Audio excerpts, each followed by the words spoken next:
Good morning. It's 5 o'clock, and I'm Joan Jones with your top stories. Immigration raids are set to resume in Los Angeles after a ruling from the Supreme Court allowing so-called roving immigration raids to resume.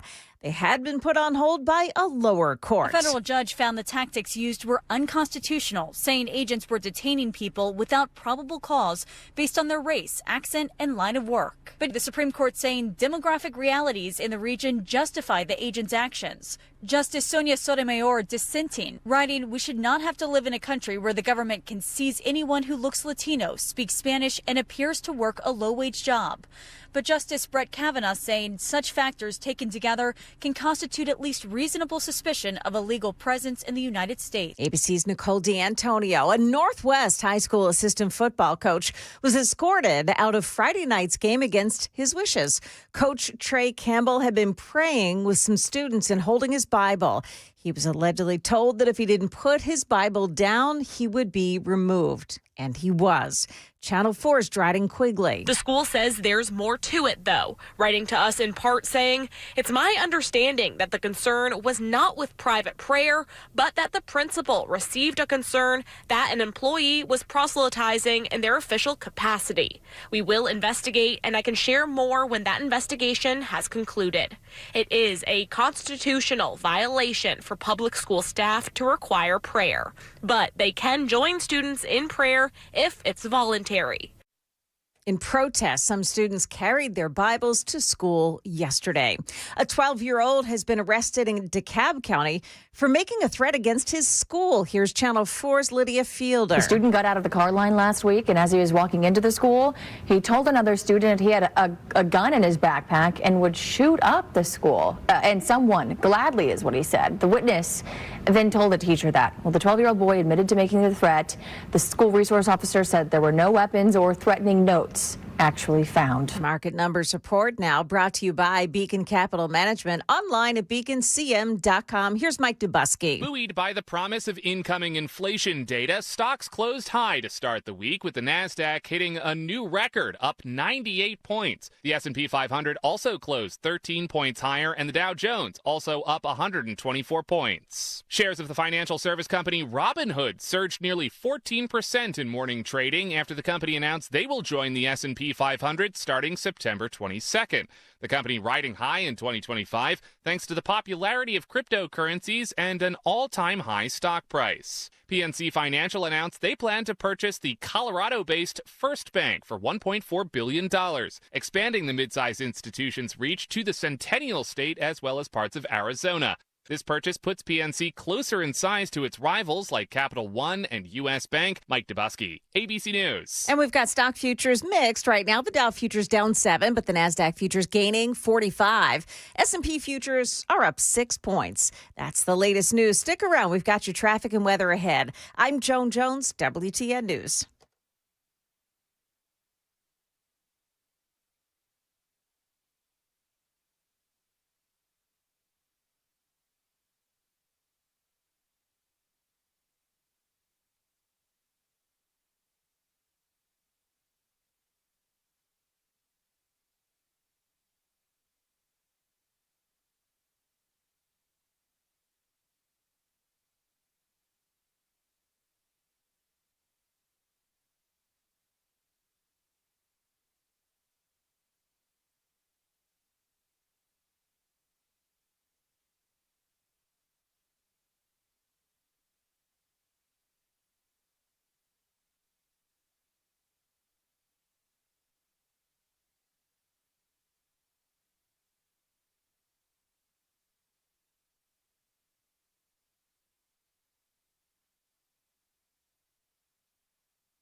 Got some troubles on 24 westbound already this morning. Watch it as you're rounding the curve to the eastern split right at 24 and I-40. There's a disabled vehicle and the right lane is taken out by it.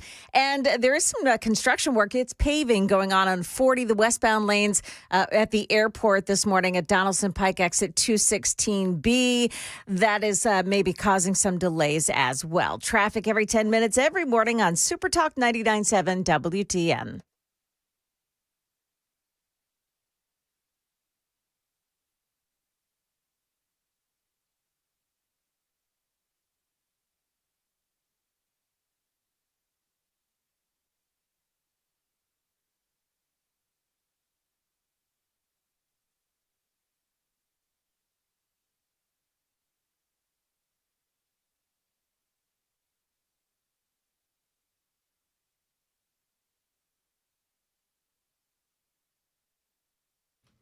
.507 Nashville's Morning News on Super Talk 89.7 WTN. Good morning to you, friends. Hope you are doing well, and welcome on in to a Tuesday, September 9th. All right, so Joan and Sam. Yes.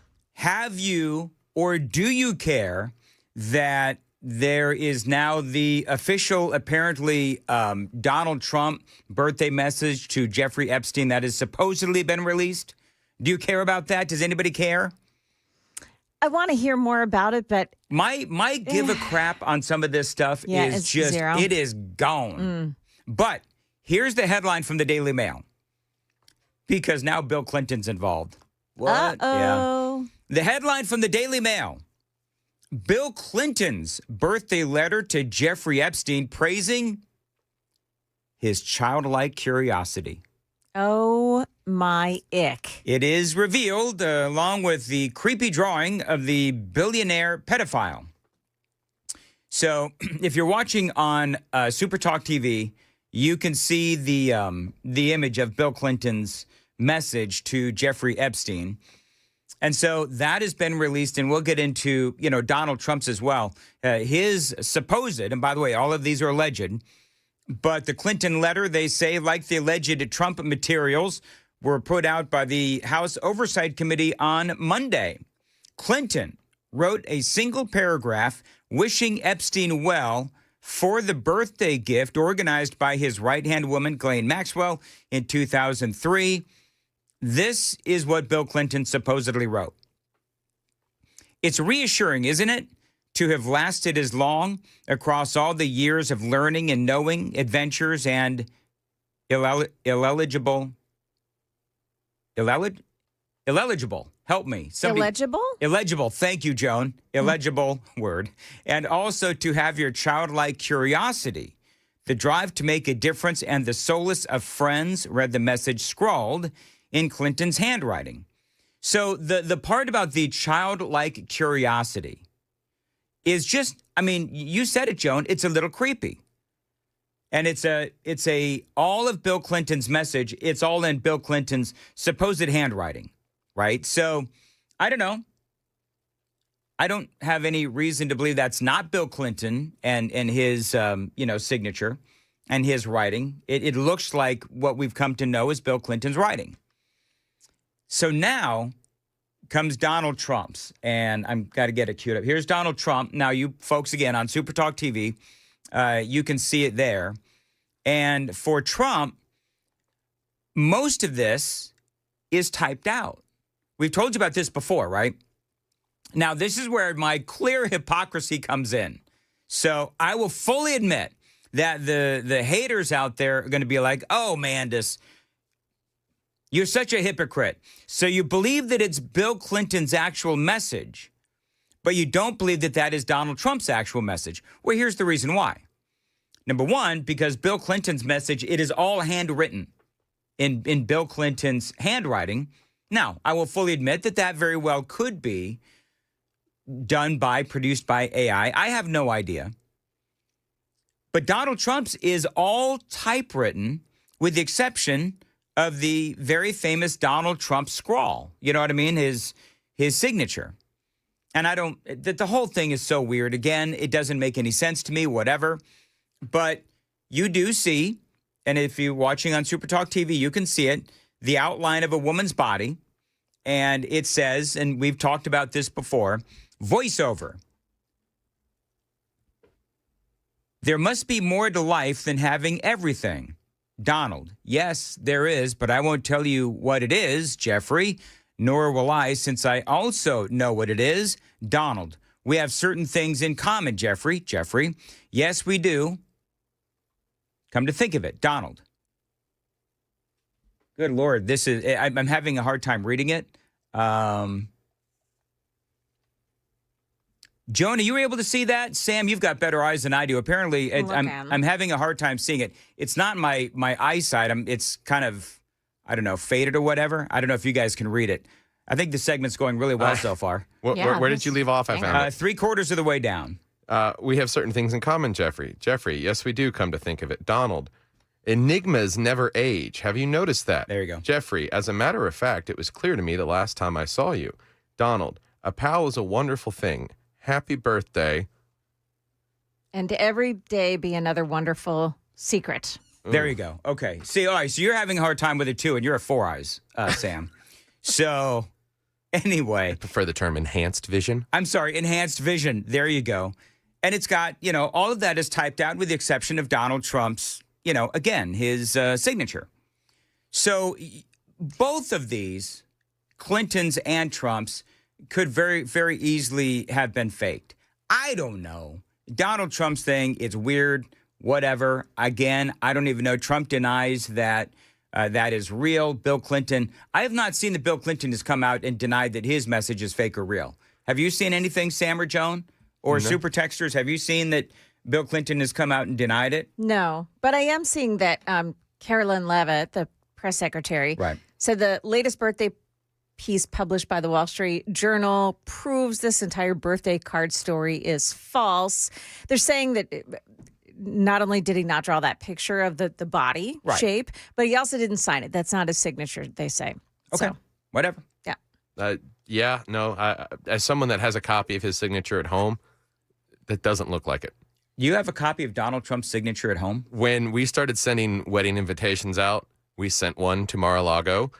And funny story, actually, the day it should have gotten there was the day the FBI showed up and raided the place. So we didn't get a return letter for about 1.5 years. And so we think that the FBI confiscated our wedding invite. Wow, that's pretty cool. I can't say that. Joan, can you say that? I cannot. That the FBI confiscated your and John's wedding invites? No. I can't say that's happened to me. I can't say I It's invited him. very unique to you, Sam. Congratulations. Thank you. The one thing I'll point out that I find weird is the language is very similar between these two letters. Between Bill Clinton's and Trump? Oh, really? I mean, the use of the word "it's" is very, very prevalent. What is it? It's reassuring, isn't it? And you come down to Donald Trump's letter. Yes, there is, but I won't tell you what it is. Nor will I, since I also know what it is. There's a lot of it is and it's. Well, it's like they're intimating, they're referring to something without saying what it is. Well, I mean, it seems to me, right? In the alleged Trump letter, definitely. Right. But with Clinton being handwritten, I don't know. It's Clinton's looks worse because that is in supposedly Bill Clinton's handwriting. That's definitely his signature. Yeah. So I don't know. We'll have to see what happens. I'm going to ask Senator Marsha Blackburn is going to join us at 7:35, and I'm going to ask the senator because she's always been, as you know, Joan and Sam, at the forefront of this whole Epstein thing, and so I'm going to ask her what her opinion on all of this is, and a lot more straight ahead. It is 5:15 on Nashville's Morning News on Super Talk 99.7. Time to check the roads on WTN. Still working on the roadway this morning out at BNA on 40 westbound, also on I-24 at the 40 East exit this morning, 213A. That's all paving work, just one lane available. Take it slow out there. You've got the accident as well on 24 westbound at the Eastern Split. It's actually a disabled vehicle and it's parked in the right lane. That could be difficult to see as you're coming around that curve this morning. Traffic every 10 minutes every morning on Super Talk 99.7 WTN. Thank you, Joan. As far as your weather for today, bright and sunny, a touch warmer with a high of 85, feeling like 87, and dropping to mid-50s overnight. Thanks for listening to Super Talk. So Caroline Levitt, and Sam and I were talking off the air that the drawing, the type is so faded. I mean, are you seeing that too, Joan, that it's faded? Yeah. I don't know if maybe that's our terrible computers, but... And it could be. It could be. Yes. But also, this is a book from many years ago, supposedly. But this is what Caroline Levitt said. The latest piece published by the Wall Street Journal proves this entire birthday card story is false. As she says, as I have said all along, it is very clear President Trump did not draw this picture. He did not sign it. By the way, can you, Sam, are you able to tell us what the difference is between the official Donald Trump signature you have at home and what you see on this supposed typed out drawing? So I was double checking what I have saved as a photo to my phone. I was like, you know what? I'll pull up a copy on Google. Let's see what Google shows. He almost always signs his full name. Yes. 99.9% of the time it's his full name. The exception being, as I see right here, NBC News has this posted 13 hours ago, and it's in Google Images. It is the lone signature that shows up on the page without the rest of it. And if he ever does cut it to just Donald, he dips the end of that, the end of his first name back over. He doesn't go straight out with it horizontally. He dips it back at an angle to come down. And something like that you don't change for any reason. Any handwriting expert would probably agree with that. As someone that has... Yeah. I struggled with handwriting. I failed it as a class in elementary school. So I had to get my signature down early. Right. And you gave up on just doing the whole X thing for people that are... Yeah, well, I mean... you? I take the 3 letters. I just go Sam, and I make a big squiggly, and so... There you go. Well, I understand why Trump wouldn't say Donald J. Trump or Donald Trump, because it's a letter to a personal friend, supposedly. But, obviously. But with the whole dipping of the end thing, I don't know. Joan and Sam, does your signatures, if you sign your full name over the years, does it change? Like, I've got a couple of different signatures. I do my D differently. Like, sometimes I'll do it, I don't know, I just do my D differently oftentimes. And so sometimes it's one version, the other time it's another version. I always do it a little bit differently. I don't know why I do that. I just do. Are your signatures exactly the same every time? No. Depends on the context. Yeah. Sometimes I use all cursive, but sometimes I use a mix of cursive and printed writing. Okay. Just to be different. I mean, it's not like, and I don't think most people do keep the same signature their whole lives. Would I be wrong to say that? No, I don't think you're wrong at all. Depending on what you do, if you have a job that dictates that you're going to have to sign a lot of documents, you're probably going to have a specific, and the man has done that for decades. Do you know who had the same signature like for years? Was Joe Biden's auto pen. Thank you very much. Well done. They call that a little Control C, little Control V. Copy and paste. Thank you, Sam. President Trump's legal team, she says, will continue to aggressively pursue litigation, says Caroline Levitt. Furthermore, and this is important, actually. Furthermore, the reporter, Joe Palazzolo, who wrote this hatchet job, reached out for comment at the exact same minute he published his story, giving us no time to respond. This is fake news to perpetuate the Democrat Epstein hoax, and that is what Caroline Levitt had to say about this whole thing. So we'll see what happens in the House of Representatives. As you know, they're talking about, trying to get it passed with their 218 votes in the House of Representatives to compel the Justice Department to release everything they have on Epstein.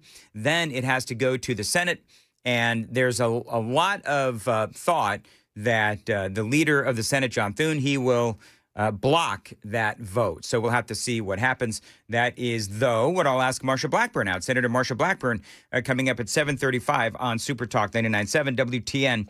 At 8:05, I'm really looking forward to this. I'm going to speak to a guy named John Tigan.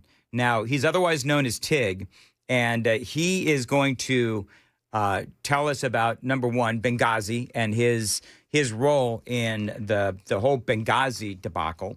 And so we're going to talk to him about that. And also, he is going to be at the September 11th Charlie Daniels Foundation Patriots dinner. I believe it is his first year that he is going to be there, and he's got some incredible stories to tell, and I'm looking forward to speaking to him coming up at 8:05 right here on Nashville's Morning News on Super Talk 99.7 WTN. The Super Text line is open, 615-737-9986, 615-737-WWTN. Got a lot more straight ahead. It is 5:21. Joan Jones is in the WTN newsroom, and 5:30. We have the news with Joan. Joan, what do you got coming up? Yeah, the good guys with guns, they're getting the credit for saving lives during a mass shooting in Israel. That's coming up here at 5:30 on Super Talk 99.7 WTN.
526 on Nashville's Morning News on Super Talk 99.7.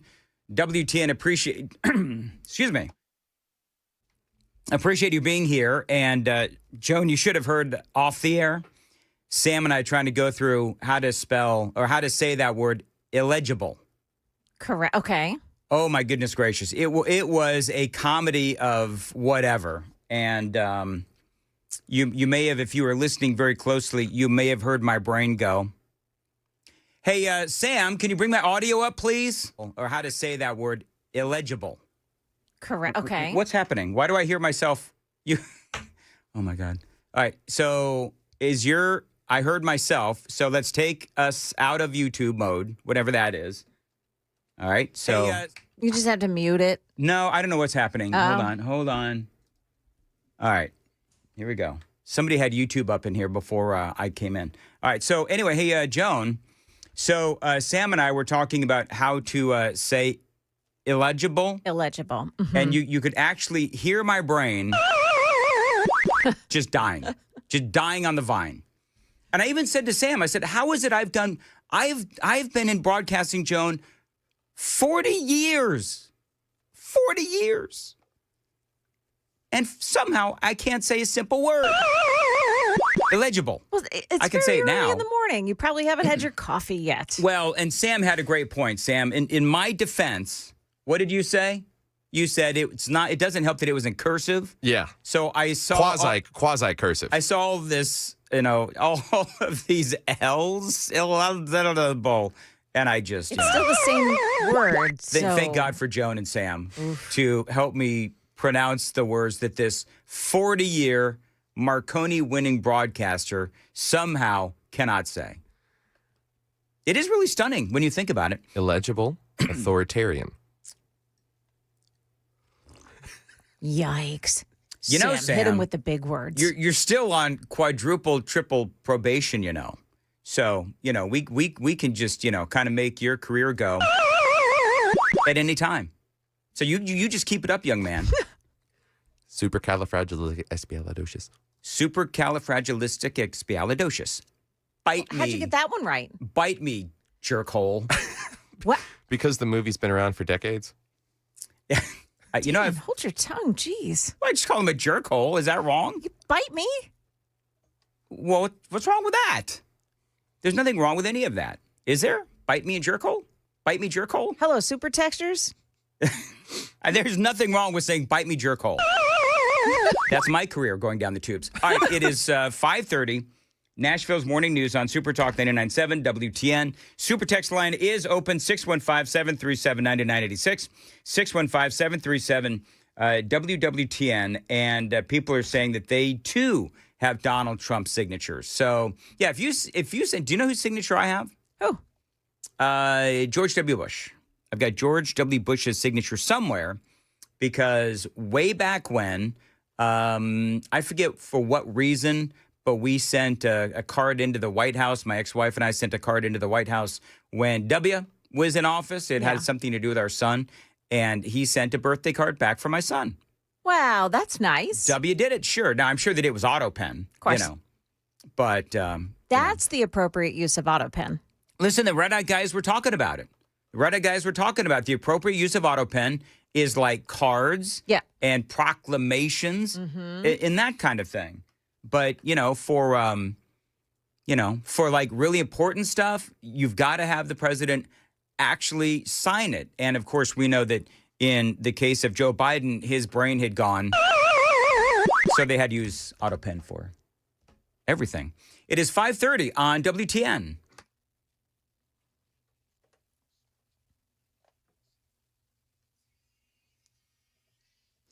Good morning. Now 5:30. I'm Joan Jones with your top stories. Democrats on the House Oversight Committee making public one page, allegedly from Donald Trump, from a so-called birthday book for Jeffrey Epstein's 50th birthday.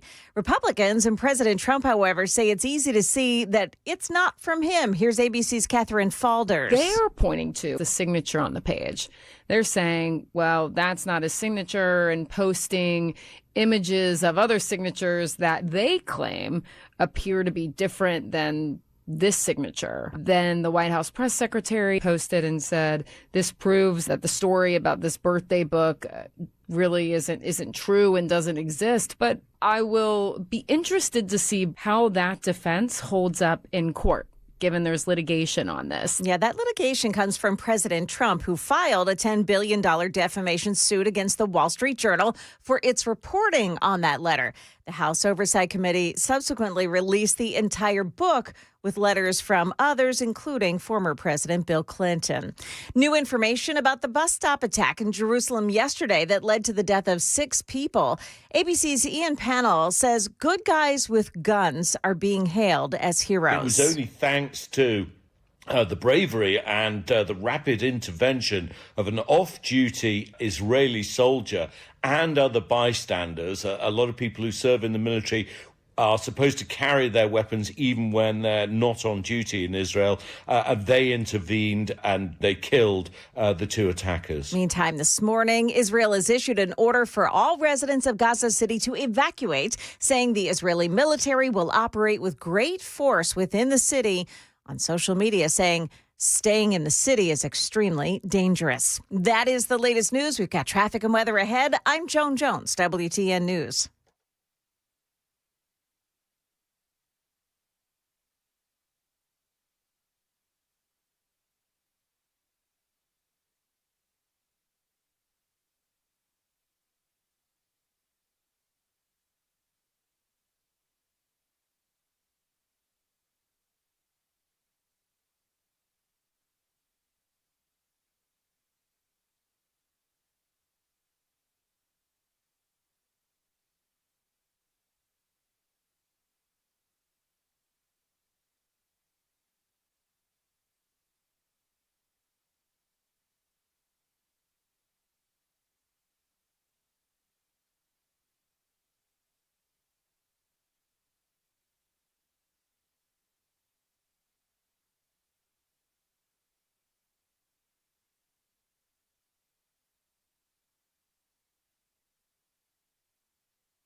Heading in on 24 westbound, got to watch it as you round that area onto I-40. There's a disabled vehicle. It's taking out the right lane. Maybe difficult to see there.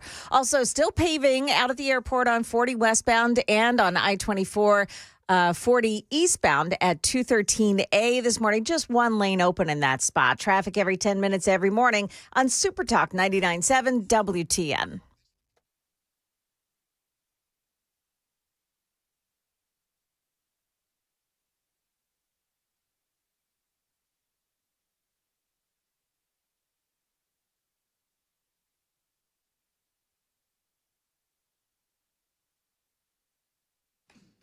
.537, Nashville's Morning News on Super Talk 99.7 WTN. And good morning to you. Hope you're doing well. Joan Jones is here. Sam Rutherford as well. Sam, what did somebody say on the YouTube chat about my inability to apparently speak the English language this morning? Yes, Ambro in the YouTube chat. If at first you fail, always remember Dan has trouble speaking after 40 years in a career and winning awards for speaking. So motivational. It is. Wow. And here's the other thing. If at first you fail, obsess over it for hours and just keep bringing it back up. That is the key to my success. Guy on the Rewatch the tape. Find your mistakes. Guy on the 1219 says he liked the guy. When you put the whole thing on paper, it actually, I understand why at times I get called into the corner office. 1219 says, I like bite me, jerkhole, and the Pac-Man reference. Really, let's be honest. I mean, I got a lot in that one little 30-second period. Bite me, jerkhole, and the Pac-Man reference. I think, you know what, Joan? Even for me, that was a banner segment. That was a new low. Even for you. Even for me. That was a new low. By the way, is my audio up? As low as I may go, at least I'm not Don Lemon roaming the streets of New York. How you doing, sir? Can we talk to you? Where are you from? Do you live in New York? Who are you? Don Lemon. You're a moron, dude. Thank you. So are you. Yeah, that's very nice of you to say. Nice to see you. Except you've never heard anything I've had to say, and I've heard a whole bunch of what you've I'm glad had you to watched say. me. No, I don't. Why? But you just get clipped everywhere. I know, but why don't you? You said you don't watch me, but yet you know who I am, and I get clipped. Before I realized that CNN and MSNBC were full of shit, every once in a while I'd see What do you watch? talking. I watch all sorts of stuff. Yeah, but why do you say CNN and MSNBC are full of Because they lie. But about what? Be Everything. specific. What's everything? Everything. That is Don Lemon. Don Lemon roaming the streets. Was that it? Was he in New York, Sam? He's been going all over Baltimore, New York. He's trying to do like old school man on the street stuff. Right. Probably because no one wants to put him in a studio ever again. I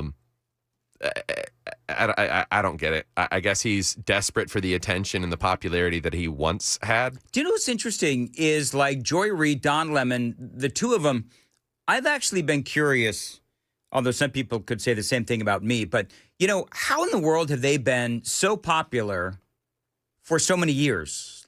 Like Joy Reid, how does she have a job for so long? It would be my question.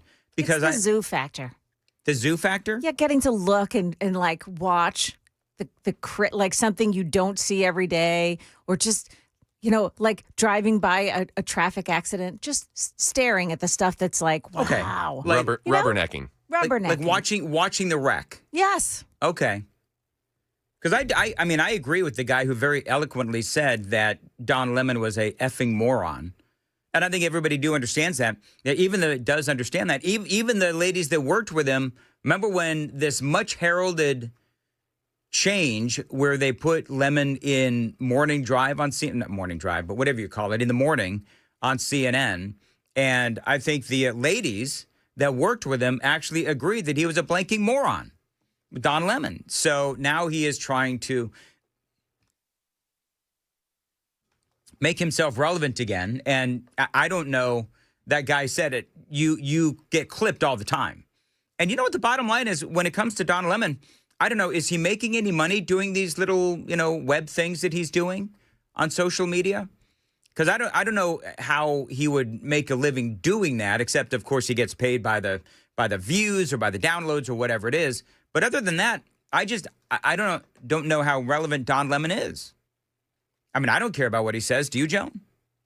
Not at all. I actually, I'm going to take a different direction. I like what he's doing because in the context of man on the street interviews and news, that's supposed to be some of the most authentic stuff you can get. You're just walking up to people, asking them general questions about maybe policy change in the city or in the nation. And in Baltimore, it totally backfired when he's asking these people about, oh, what would you think about Trump bringing the National Guard to Baltimore?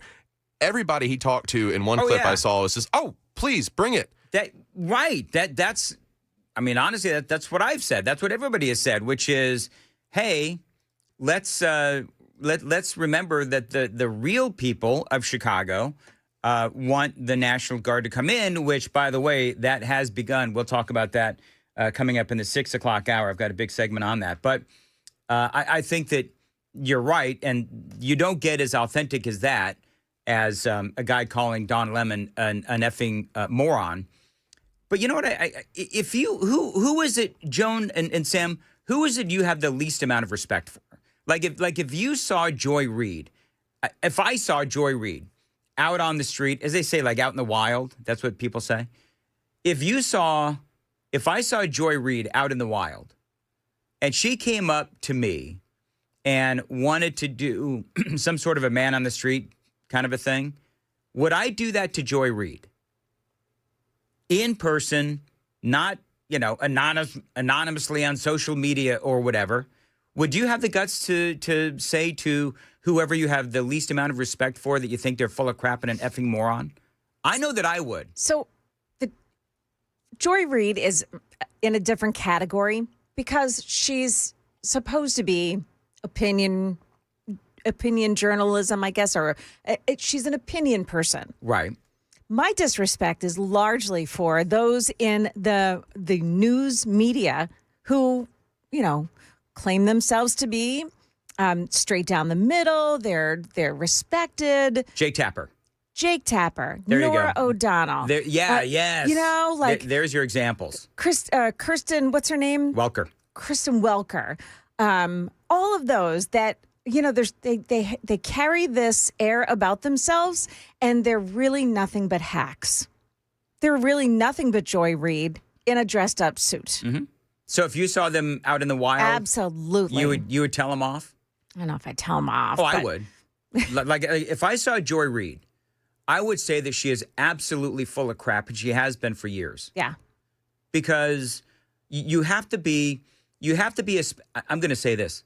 I'm not a doctor. Never played one on TV, but you have to be a certain kind of mentally ill to be able to turn everything around to racism and slavery and what she does or did every single night on every single topic. Everything went back to racism. I mean, personally, and again, I think she's got some sort of psychological or mental illness, Joy Reid. I do. Yep. She needs to get some kind of therapy. Yeah, but it was the bosses at MSNBC that kept her on for so long. They thought it was fantastic. Did she ever have good ratings? That would be my question. Like, was there ever a point where Joy Reid actually had good ratings? Because as insipid as The View is, which they're back, by the way, so as insipid as The View is, at least they get good ratings. I mean, I think they are horrifically whack, just a lot of them. But I mean, they've got good ratings. I don't know. You're looking at Joy Reid's ratings. How did she do, Sam? She had periods of strong viewership and good ratings, particularly in 2020 with nearly 3 million viewers, and during the 2024 election cycle, where her ratings spiked significantly, even outpacing other MSNBC hosts. Because she was all about Trump and racism and all that kind of stuff. Exactly. She and since that kind of wore out its welcome with everybody, she doesn't have another card up her sleeve to play. And so she's just desperate, like Don Lemon, for the attention. I think I wouldn't have any issue calmly, semi-politely explaining what I learned in school about journalism and reporting and not, not trying to do sensationalistic journalism. Would have no problem with that, but I feel like I would probably eventually lose my temper and let her know that she needs serious treatment for whatever is ailing her, and then I'm going to pray for her, which is always double, It's like passive aggressive. Yeah. I love that. By the way, 5581 at Dan watching a wreck, kind of like watching your show on YouTube. Haters were out early this morning. Thank you. They are. Had that haterade for breakfast. Hey, did you see what happened to Greta Thunberg? Thunberg. Is that her name? Thunberg? How dare you? So she is out, I guess, on this flotilla, and she's sending goods. She's shipping goods on this flotilla over to Hamas in Gaza. Oh, I see. I didn't realize that's what this was about. Yeah. And so she swears up and down that she is under attack by, I don't know who, Israel or America or whatever. And so last night, this big news happens where she claimed that, and the people on her boat claimed that their flotilla heading to Gaza with all of those supplies for the good people of Gaza, they were bombed by a drone. We've been hit by what appears to be a drone and the vessel's on fire. There's a fire in the front deck. Right. We've been hit. Squealing. Where's the fire extinguisher? Where's the fire extinguisher? We have been hit. The vessel is on fire. We are off the coast of Tunis. It was a loud explosion. I was on the top deck. The police are arriving. Patty, it was a massive explosion. So this guy's talking about a massive explosion, and oh my gosh. Oh yeah, and I forget exactly what happened last time. Something happened last time where they were turned around or something, and they also said that it was some sort of a mission against, their shipping supplies to Hamas, and it turned out to be something stupid. And tonight turned out to be the same thing. Hi, everyone. Yasmin here. The family boat has been officially attacked. A drone came right above it, released a bomb, and it exploded, and the boat was on fire. Everyone on that boat is okay. The fire is out. They have bombed a boat once again with civilians on it. So you know what happened? Front page of the Daily Mail. A cigarette lit a life preserver on fire. That's what happened. There was no large explosion. There was no drone overhead. No attempted murder? No attempted murder. No? No. Somebody, I guess, discarded a cigarette, and they discarded it into a life preserver, and it caught fire. Yeah. Are these people so full of drama? It's, like, what is wrong with them? It's more performative stuff that we just keep getting used to. Yes. I have a theory, is that especially with the millennial and Gen Z generations, and some of the Gen Xers have caught on to this, that if you virtue signal hard enough and you talk yourself into this idea that if you go post something for the sake of likes and shares, that people will magically agree with you and they will verify or validate the reality you believe you're experiencing. And so, massive explosion on the deck. I don't see any. It is pitch black in the video. If you're watching on YouTube, Twitch, Facebook, X, all that. Where's the smoke? Where's the fire? There's very little smoke, and I don't see how there would have been an explosion because, it just caught fire. Unless there was like some gasoline or something. Yeah. But with that flotilla, if there was an actual explosion, it would have gone down pretty quickly, right? So you look at the video, and there's a little haze, but I wouldn't call it like a massive explosion of fire and and smoke. Yeah, we've been hit. It's so silly. I've started fires in a pit that were way larger, and incidentally, because me have gasoline and match, right, caused a little bit of a. And remind me, so she got, and Joan, you and I were on the air, she was headed towards Gaza, and she said that she had all of this food. Yeah. She ended up getting turned around or deported or something. She didn't have any food She had like a couple of sandwiches. Right. On the boat. Remember that? Yes. It's like, why does anybody pay attention to this person? I thought I could free them with a Subway footlong. I don't know, man. But It's like they want to be injured or maimed or killed. No, they want to be martyred for what they believe. That's what it is. They want to be martyred. But they don't want to die. They don't actually. Right. They just want the story. They want the attention. They want people to, oh my gosh, look at what you did. Well, her thing was always the climate. So now we know that the climate thing is BS and it's run out of steam. So now she's got to find a new cause. So now she is, for the people of Gaza, and on this flotilla, she's boating. What do you call it? Just sailing supplies into Gaza. Sticks would be very upset with you. I don't know. Whatever. So sailing away. Got it. Okay. Very good. I'm really glad that this segment's over anyway. But the classic rock references, always a great thing, Sam. Hey, guys, do you think the 6 o'clock hour is going to be any better? Or are we just going to suck all day? What do you think, Joan? Bite me. You need more of that. Is that what I need? I need more bite me? Yes. Bite me, jerk hole. Bite me, jerk hole. Yeah. We need more bite me, jerk hole. I won't be saying that to Senator Marsha Blackburn. Oh, that's a good plan.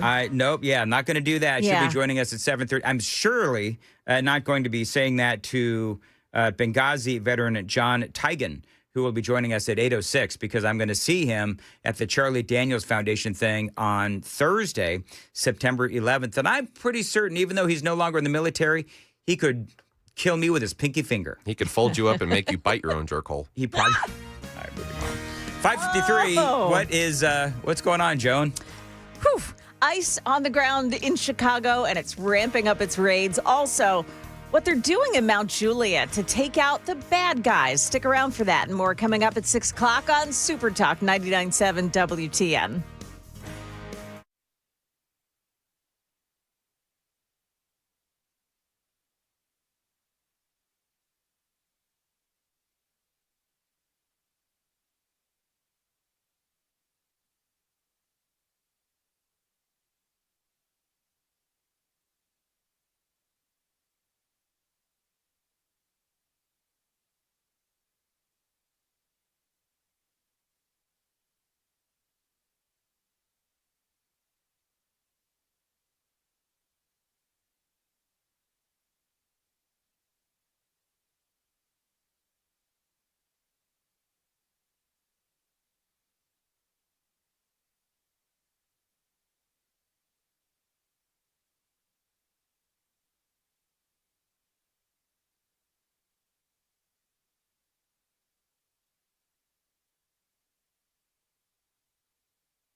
5:58, Nashville's Morning News on Super Talk 99.7 WTN. I'm certain this has been discussed. Joan, have you heard the story real quickly about Scott Bessent? And Pulte? Yes. I don't know. Scott Bessent, he's incredibly mild-mannered when he's on TV. Yeah. But holy cow. This is the second incident? This is the second time where he threatened to basically beat up Pulte. Another, I forget what Pulte's first name is. I've got the whole story coming up. But Scott Bessent, it's almost like mild-mannered on TV, but then you get him behind closed doors, and you cross him. Do you remember? Bill Pulte, I think it is. Bill. Elon Musk having that black eye. I remember Elon Musk having the black eye, although I think that was Stephen Miller. But there's a really interesting dynamic going on behind the scenes. But if you don't know what the story is, and I've got it for you coming up, but mild-mannered, bespectacled Scott Bessent, the Treasury Secretary, apparently threatened to beat Bill Pulte and punch him in the face. Yeah. I love this story so much, and I shouldn't. You should not. I should not like this story, No. but I do. Because Scott Bessent is one of my faves, and so we'll talk about that and a whole lot more straight ahead. It is Nashville's Morning News on Super Talk 99.7 WTN.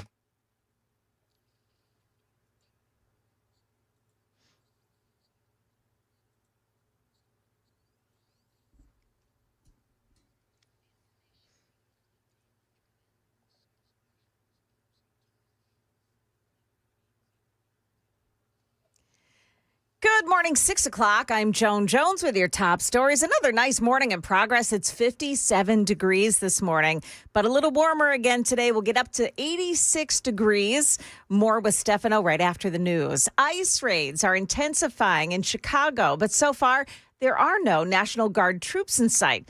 Border Czar Tom Homan, however, yesterday declined to tell reporters if or when they are coming. National Guard's always on the table. They helped us immensely in D.C. They helped us immensely in Los Angeles.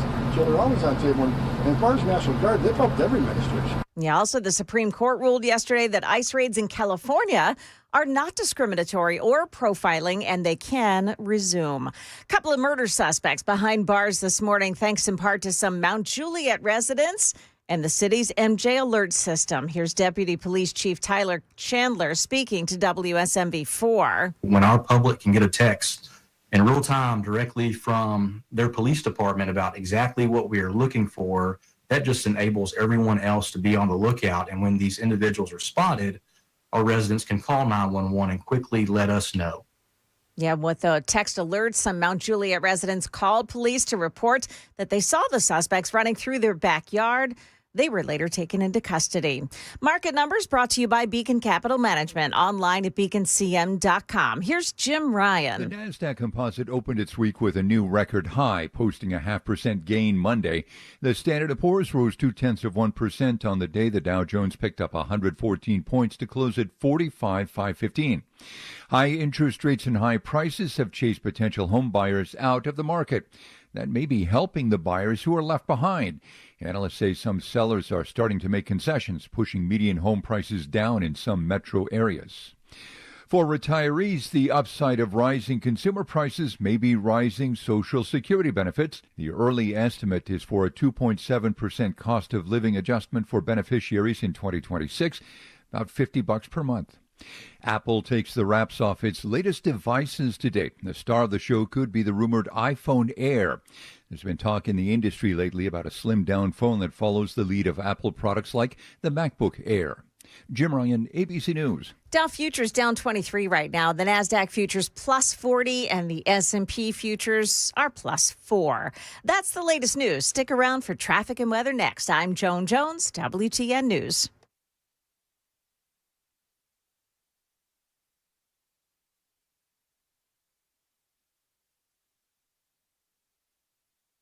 Nashville rate.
Still working on some paving on 40 westbound out at the airport this morning. It's between Donaldson Pike and I-24 East. One lane is open there. May slow you down a little bit. Be careful. Traffic every 10 minutes every morning on Super Talk 99.7 WTN.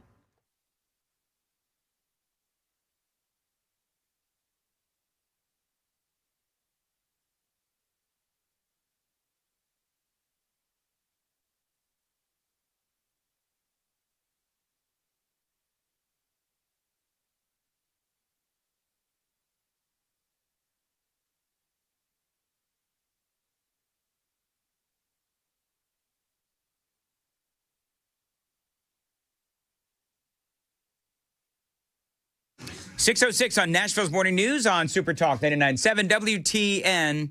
Welcome on in, and got a lot going on this morning. Senator Marsha Blackburn, she'll be joining us at 7:35 on here on WTN.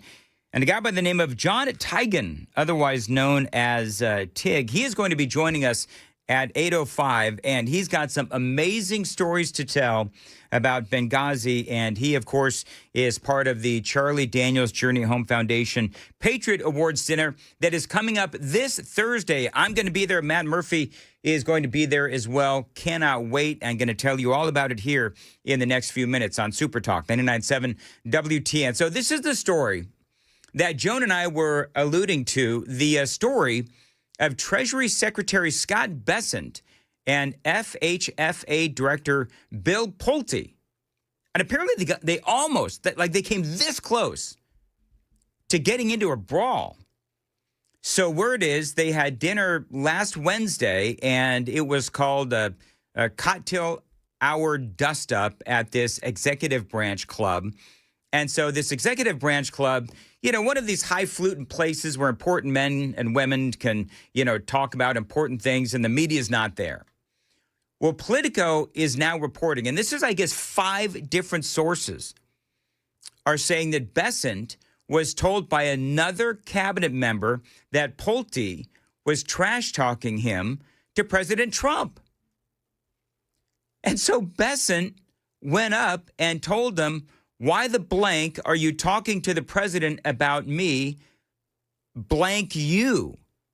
Bessent reportedly told Pulte, I'm going to punch you in your blanking face. Can you just, I don't know, Joan, can you hear Bessent saying that? I really can't. Yeah, I'm going to punch you in your blanking face. Yeah, no, it doesn't track with what the person that we see on TV. Pulte appeared stunned, and the tense encounter prompted club co-owner and financier Omid Malik to intervene, according to 3 people, but Bessent wasn't having it. He sought to get Pulte kicked out. The eyewitness said, it's him or me. You tell me who's getting the blank out of here, apparently Bessent said. Peacemaking efforts by the club co-owner resulted in Bessent proposing to Pulte that they go outside. To do what? To talk? Pulte reportedly asked. No, I'm going to blanking beat your blank.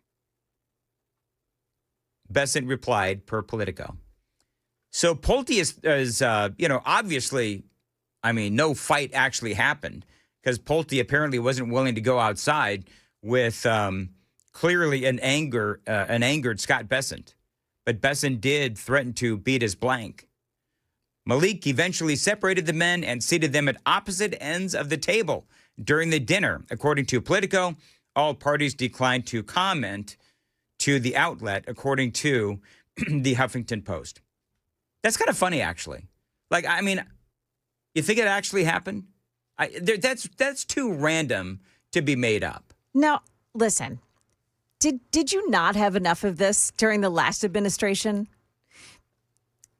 I feel like all of these stories, they start bubbling up when they want to discredit the administration, when they want to take attention away from successes. Mm-hmm. And Axios, you said it was Axios, right? It's all over the place. Or Politico, it was Politico. It was Politico. Were they unnamed sources? Yes. Okay, well, that tells you everything you need to know. I just don't believe it. I personally don't believe any of it. I'll take it over the what was it, Secretary of Nuclear Waste stealing women's luggage at airports. Well, that was true. Yeah. But if we're going to have stories about the underlings in the administration, that sounds like, depending on the credibility of it, it still sounds like something normal.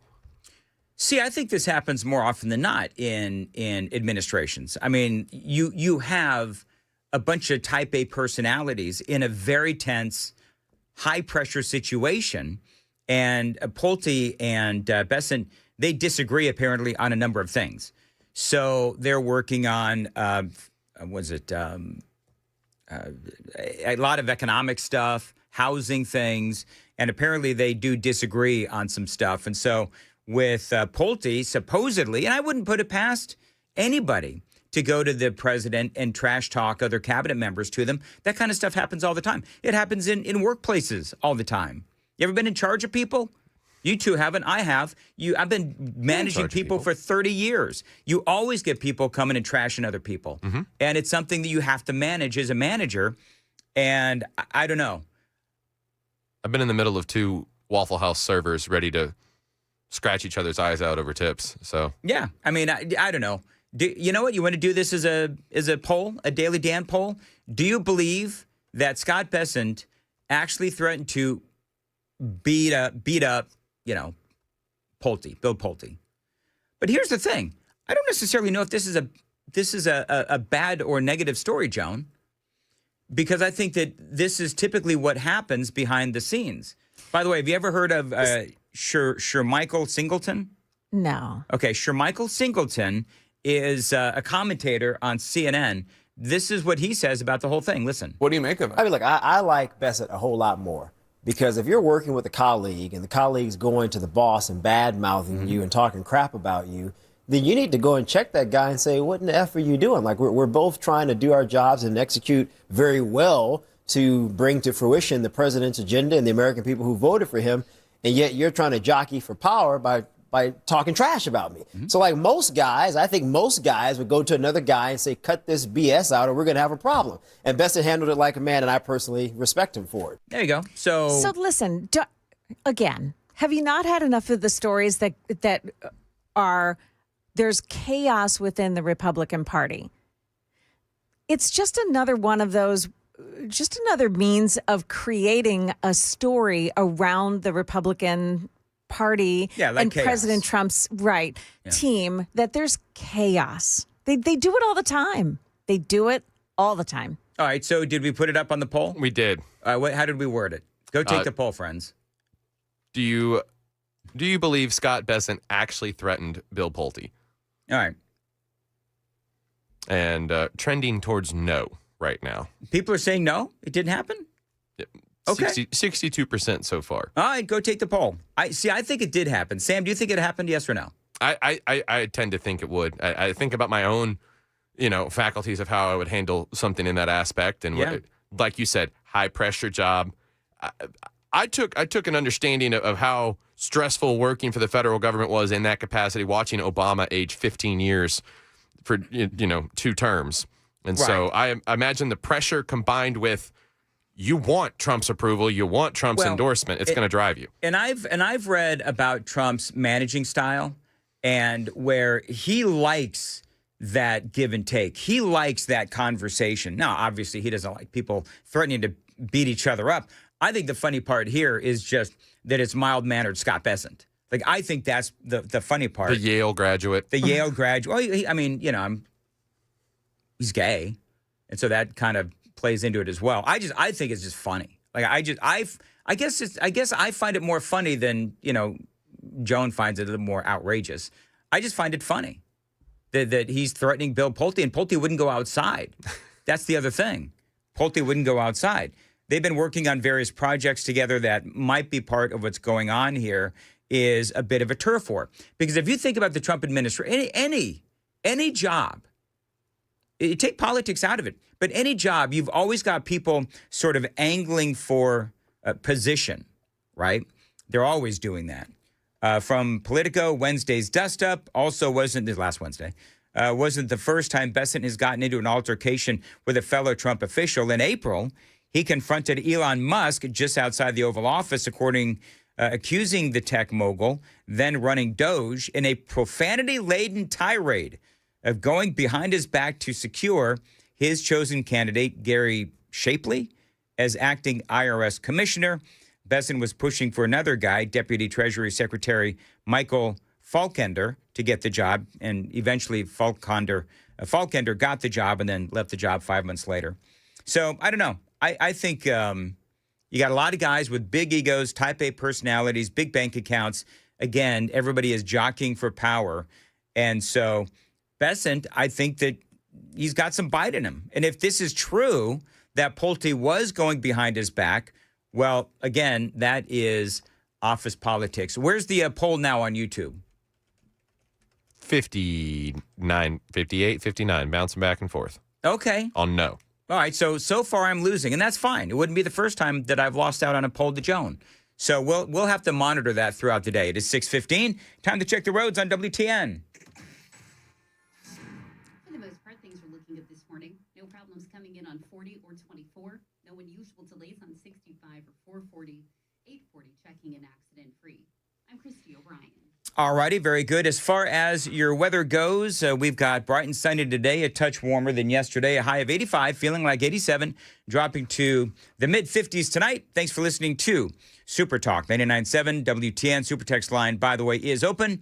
615-737-9986, 615-737-WWTN. So as we've been talking about, President Trump has begun the ICE raids in Chicago. It is called Operation Midway Blitz, a surge of law enforcement that will hopefully bag some bad guys and help reform Chicago back into the city it once was. I don't know if they're ever going to be able to do that, especially with it being run by Democrats. But this is how Fox News reported it. This all started yesterday afternoon as Operation Midway, which is a Midway Blitz, began. Operation Midway Blitz, that they say is in honor of a beautiful young Chicago woman, Katie Abraham, who was killed by an illegal alien drunk driver back in January of this year. And while we are getting reaction from Illinois Senator Dick Durbin, who says that this blitz won't make Chicagoans safer, let me show you this video. Early this morning, I was out with one of ICE's teams, and we arrested this individual. His name is Juan Gaspar, and he is a 43-year-old illegal alien from Mexico. He has been convicted in 2024 of forcibly sexually assaulting a child under the age of 13. Isn't that weird? So Dick Durbin says that these ICE raids won't make Chicagoans safer, yet they arrested this guy who is known for trying to hook up with young girls. So, yeah, I think just by getting these dudes off the street and hopefully into, Alligator, Alcatraz, or wherever, does clearly make Chicago safer. It's taken, as you can see here, without incident, but this is all part of the exact sort of violent criminal illegal alien that the ICE operations hope to bring in, apprehend, and ultimately operation. Yeah, and ultimately deport. And I think that's a great thing. So Monday we reported that Boston, I think they're calling it, I forget what they're, something about Operation Patriot 2.0, something like that in Boston. Governor J.B. Pritzker, of course, refusing to cooperate with the Trump administration's crime crackdown, but he understands that this is going to happen, and obviously it is. This ICE operation, this quote, this ICE operation will target the criminal illegal aliens who flocked to Chicago and Illinois because they knew Governor Pritzker and his sanctuary policies would protect them and allow them to roam free on America's streets. You heard that Fox News report. The 20-year-old woman killed by an illegal alien. Her name was Katie Abraham, 20 years old, and she was killed in a hit and run as an illegal alien was behind the wheel of a car. The announcement of Operation Midway Blitz included an interview with that woman's father. The father said his daughter's killer should not have been admitted into the United States in the first place. He says, and this is a quote, "To me, these are not the productive folks we want to bring into the country," Joe Abraham said. You want to build the country on migrants, probably not the guy you want to stand behind. They pushed back against claims that the Trump administration is not giving illegal immigrants due process, saying their daughter did not get that right. She's not the only one. Did you see the other day in Maryland, Dakara Thompson, 19 years old, and they have arrested Hugo Hernandez Menendez. 19-year-old guy murdered her and threw her body off of a bridge. That's what he did. The guy in Maryland, another Maryland man for the media to hide. And to another point, to the haters, another black life lost for senseless violence from someone that shouldn't have been here. 19 years old is how old she was. 19 years old. By the way, this is Katie's dad. He was interviewed by local media. I have a life sentence now without my daughter. In June, when a congressional oversight committee called upon Governor Pritzker and 2 other sanctuary city governors to testify, Katie's story was put forth. We were at the oversight committee hearing, and he couldn't muster up a word or even sort of acknowledge us. It was that lack of compassion, says Abraham, along with what he believes is an unsustainable approach towards immigration in Illinois that led him to agree to have Katie's name used during today's announcement of Operation Midway Blitz. If their purpose is to remove illegal criminal aliens from the streets, I guess I'm all for that. Well, there you go. And that is exactly what Donald Trump is doing, and that is why the daughter is being, in my opinion, I don't know what the right word would be, but they're using her name as, or utilizing, memorializing her with this surge. And I think that is great. Charlie Kirk, by the way, and others have tweeted out who they've actually arrested in Chicago. We'll get to that story and a whole lot more straight ahead. 6:22, and Joan has the news coming up at 6:30. Hey, Joan. Hey, Dan, coming up here at 6:30, crazy questions for jurors as the trial for the man who allegedly wanted to kill President Trump gets underway. And some police in Washington state say they may have prevented a disaster. Those stories coming up here at 6:30 on Super Talk 99.7 WTN.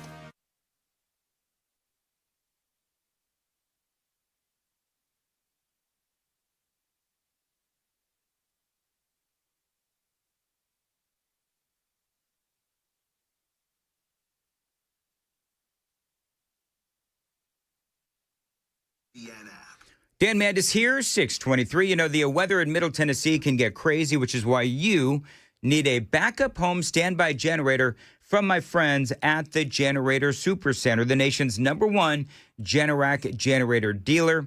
You can get a free quote and get peace of mind when you have one installed. Now, the Generator Supercenter, they do feature expert installation and 24-hour monitoring, plus a whole lot more. Bottom line is, with the Generator Supercenter is that when the power is out in your neighborhood, your power is going to be on, thanks to your generator from the Generator Supercenter. Now, they've got financing. It is available to you. Call them. Find out what is available to you from a financing perspective and also what kind of generator works best for you. They're going to answer all your questions at 615-879-1952. 615-879-1952. Find them online anytime.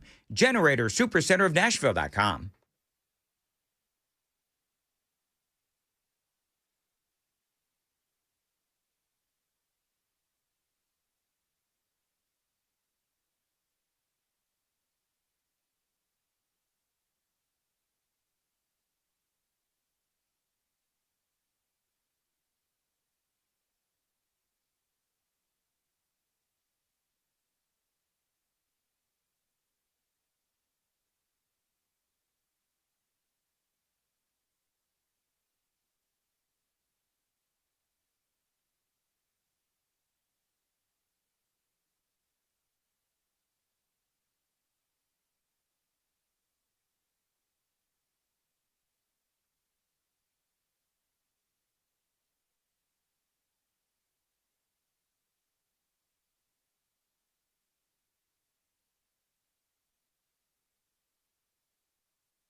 629, Nashville's Morning News on Super Talk 99.7 WTN. Operation Midway Blitz is going on right now in Chicago, and Charlie Kirk tweeted this out. Who has been arrested? Well, the list includes known members of Tren de Aragua, the Latin Kings, the 2-6 gang, with a list of charges including armed robbery, kidnapping, drug dealing, and rape. He says, here's the cycle for nearly every single fugitive. And you folks know this. Arrested multiple times. ICE has lodged arrest detainers for each of them multiple times. Cook County refuses to honor the detainers multiple times. And sanctuary cities are catch and release factories for career criminal illegals, allowing them to maim, rob, and kill Americans again and again. The liberals, by the way, of course, are losing their ever-loving minds over this. We're going to talk about that and a whole lot more straight ahead right here on Nashville's Morning News on Super Talk 99.7 WTN.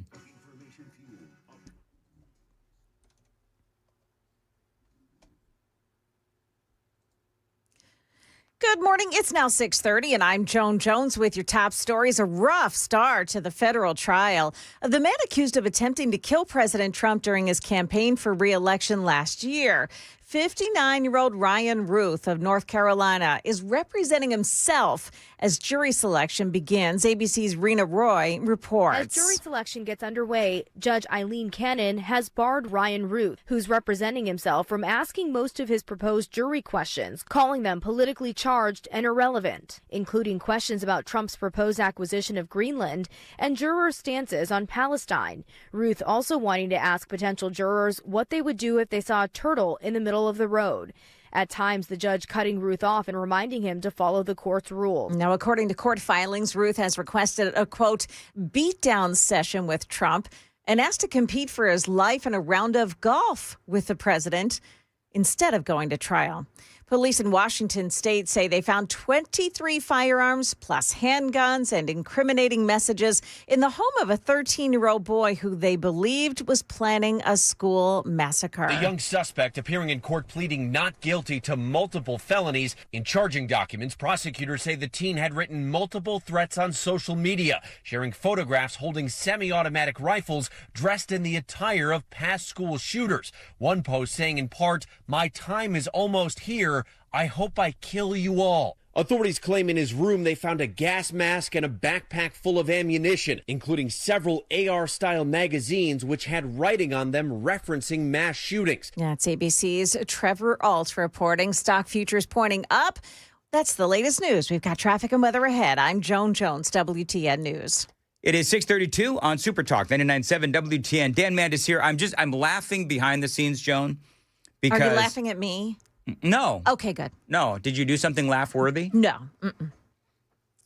You want to hear something funny? Stay close, because I've got some terrific audio from liberals' heads exploding over what's going on in Chicago. That's always fun. Yeah. So stay close. Dan Mandis here for USS, United Structural Systems. Now, I've been telling you for years about USS. They are experts in waterproofing, concrete leveling, and yes, foundation repair. Now, this is a great company. They've helped me several times with my home, and this is why I proudly endorse United Structural Systems. But listen, don't take my word for it. I'm one of 30,000 satisfied customers. Listen to this recent review on Google. Guy says that USS, they were highly professional. The crew was phenomenal from start to finish. They treated his home as if they were working on their own. And he does give USS 5 stars all the way. United Structural Systems, they will not charge you for any unnecessary repairs. And you won't pay a dime until your work is done and you are a satisfied customer. Now, they can help you with all kinds of things. Basement and crawl space waterproofing, basement wall stabilization, and foundation repair, to name just a few. We guarantee our best. Call USS 615-488-7855, 615-488-7855, USSTN.com.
I want to know why I'm not included in the festivities there at that barbecue thing, Joan. Oh, you're not included? No, I'm not even on the promo. Whoa. Why wasn't I invited? I don't even understand. You weren't invited? First time hearing about it is on the promo when it played. Listen, man. It's cool. Any party that doesn't want me there, I don't want to go. Doesn't that usually signal the end of somebody's career when stuff like that starts happening? Yeah, you know, it's next thing is going to happen, Joan, is my card's not going to work. Right, the security gate doesn't open anymore when you scan I'll disappear your card. off all the commercials and everything, and I'll just be gone. You've been disappeared. Nobody will say anything. Oh, listen, you haven't been disappeared until you've been disappeared in radio. That's right. Moving right along, 6:35, Nashville's Morning News. Dan Mandis here for the Charlie Daniels Journey Home Project. This is an amazing charity that helps and supports our veterans as they transition back to civilian life after time at war. Now, you know the story. It's Charlie Daniels himself started the organization years ago. It does continue to do incredible work as the need for veteran support grows. Now, coming up this Thursday, September 11th, that's day after tomorrow, Matt Murphy and I will both be attending their annual Patriot Awards dinner, full of incredible camaraderie and appreciation for everything that our military heroes have done for our country and what we can do to give back. Now, tickets are available for this amazing annual event at the City Winery. And again, this is a great event. If you want tickets, go to jhp.givesmart.com. That's jhp.givesmart.com. Apparently, people are asking if they can sit with me and Murphy. I don't know. Probably it can be arranged, but we'd love to sit and chat and break bread with folks who are listeners to WTN. If you want to go and hear some amazing stories, jhp.givesmart.com. And if you'd like more information about the Charlie Daniels Journey Home Project, you can always find them online at charliedanielsjourneyhomeproject.org.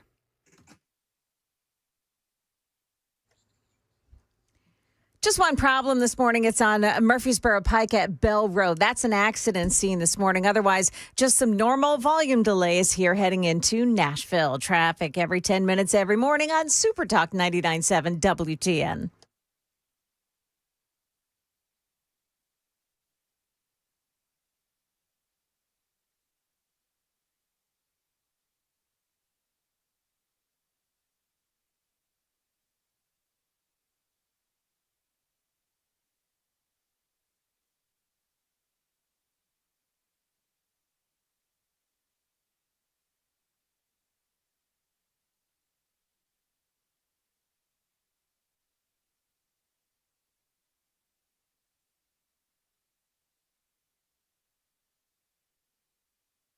.638 Nashville's Morning News on Super Talk 99.7 WTN. You heard the news yesterday, no doubt, that ICE has now made it into Chicago. The big question is going to be, will there be a huge rebellion against ICE? Because if so, well, then that could be used to justify President Trump sending in the National Guard. So that is also part of the story. The operation is called Operation Midway Blitz. And so you know what they're doing in Chicago?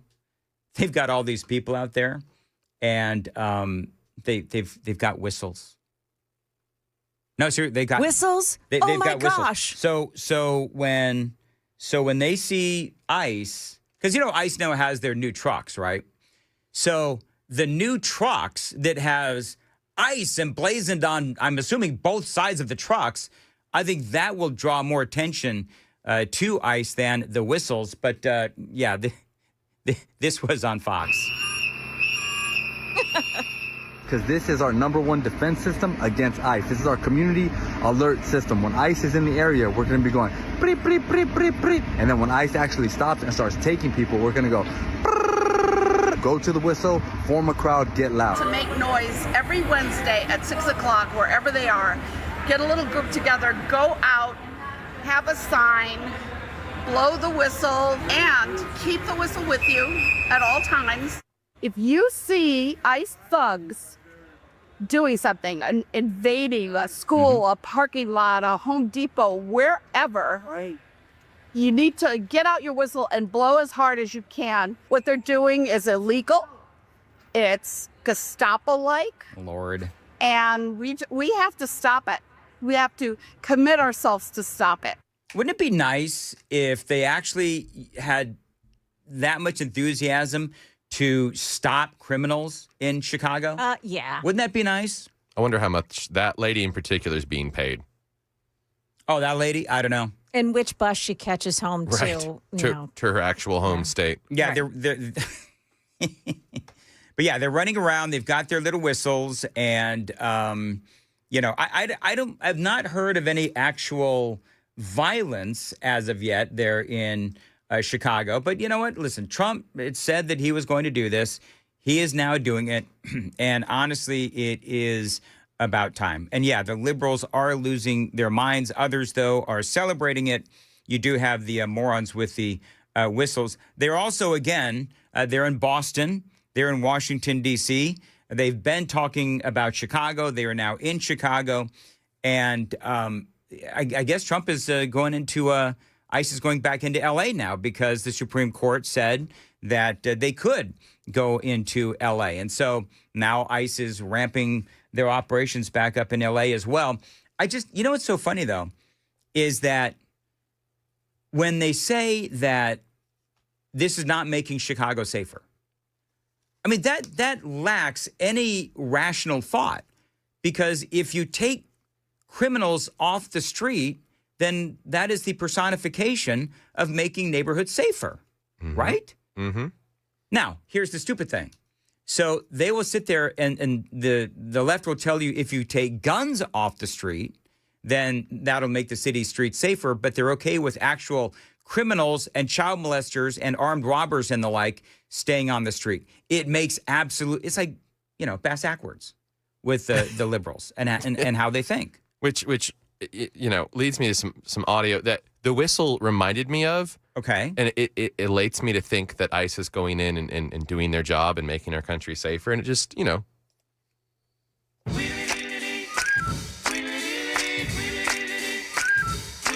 that's where my mind goes with the whistling. What are you doing? Joan, have you heard this train wreck that Sam has welcomed into the program? Anyway, you heard what happened down in Georgia. It was talked about yesterday, where they went into a plant and arrested a whole bunch of people there in Georgia. Yeah, this one was in Georgia. It was actually at a Hyundai factory, and about 500 individuals were arrested, and they were actually accused of crossing illegally or overstaying their visas. So we know that South Korea, about 300 of those individuals, those were workers there, they're going to be flown back to South Korea. And President Trump says that the raids will not impact relations with the U.S. ally. Hyundai said none of those detained were directly employed by the company, and it has zero tolerance for those who don't follow the law. Do you know what I think? You heard that what Hyundai has zero tolerance for this kind of thing, and they will follow the law. So obviously what Hyundai does, and I don't know exactly how this works, but I have an idea. So I think what probably happens is Hyundai contracts out these workers, and that's how they've got like plausible deniability. Like, yeah, we don't know, man. We contracted out. We have no idea. Amazon does the same thing with the drivers. Do they really? So even if you see an Amazon van with the lettering and everything on it, and someone gets out with a blue vest or polo on, they don't work directly for Amazon. They work for a third-party contractor. And do these third-party contractors, do they have to vet the people? Mm-hmm. Because you got 300 South Koreans that, I mean, they're not here legally. Yep. So the third-party contractor has to vet them, has to insure them, has to get all that paperwork done. And Amazon saves a buttload of money, removes a ton of liability. Yeah. And there's something to be said with Hyundai doing that. Like, why is that legally allowable in certain instances where you can contract something out and then, I didn't know that was happening. It's a wink and a nod. You know what I mean? Like, obviously, my assumption is that Hyundai knows that they go to their plant and you got a whole bunch of people there, speaking whatever, South Korean or whatever. And the first thing you would ask is, how many of these people are here on legal work visas, et cetera? I mean, I think that is a fair and legit question. And so for Hyundai to say, we had no idea. We have a zero tolerance policy with all of this. Well, here's what I would say to Hyundai. If you had a zero tolerance policy, then you would do spot checks on your floor right? You'd walk around and you'd say, these folks that, you'd say to your contractor, third-party contractor, you would say, we need everybody to carry whatever, work visa they have so that we could just check up on your contractor.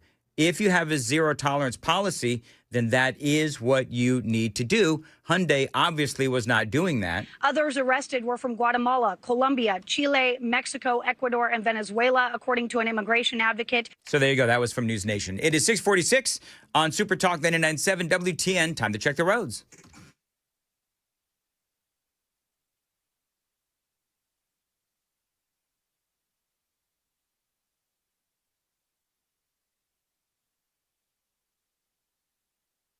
Ryan. 6:45 Nashville. I should say 6:46 on Nashville's Morning News on Super Talk 99.7 WTN. As far as your weather for today, going to be really nice, bright and sunny. A touch warmer today with a high of 85, feeling like 87, dropping down to the mid 50s tonight.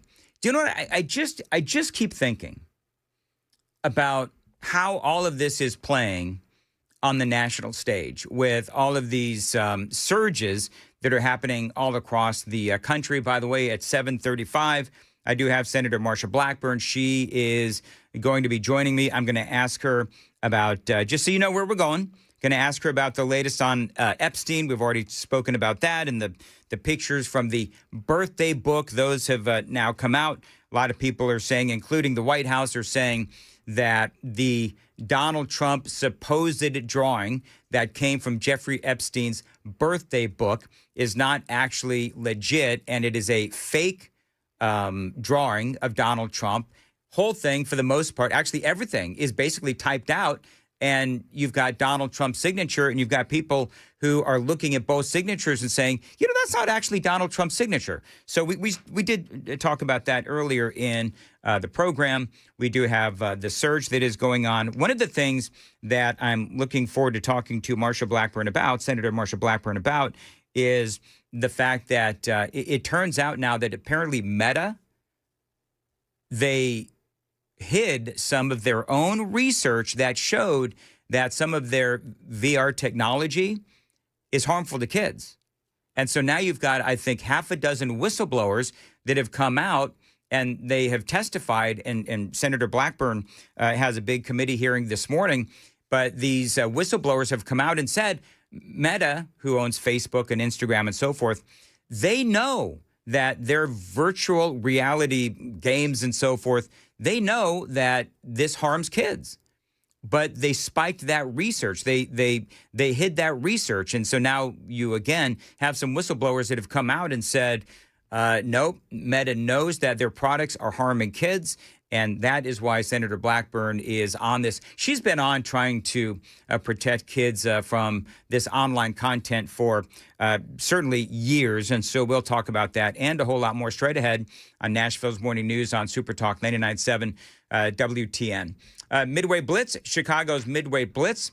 We just talked about that. And I think it's going to be interesting to see how many of these illegals they are able to pick up. I do want to transition now very quickly, and I'm going to do a broader conversation in the 7 o'clock hour.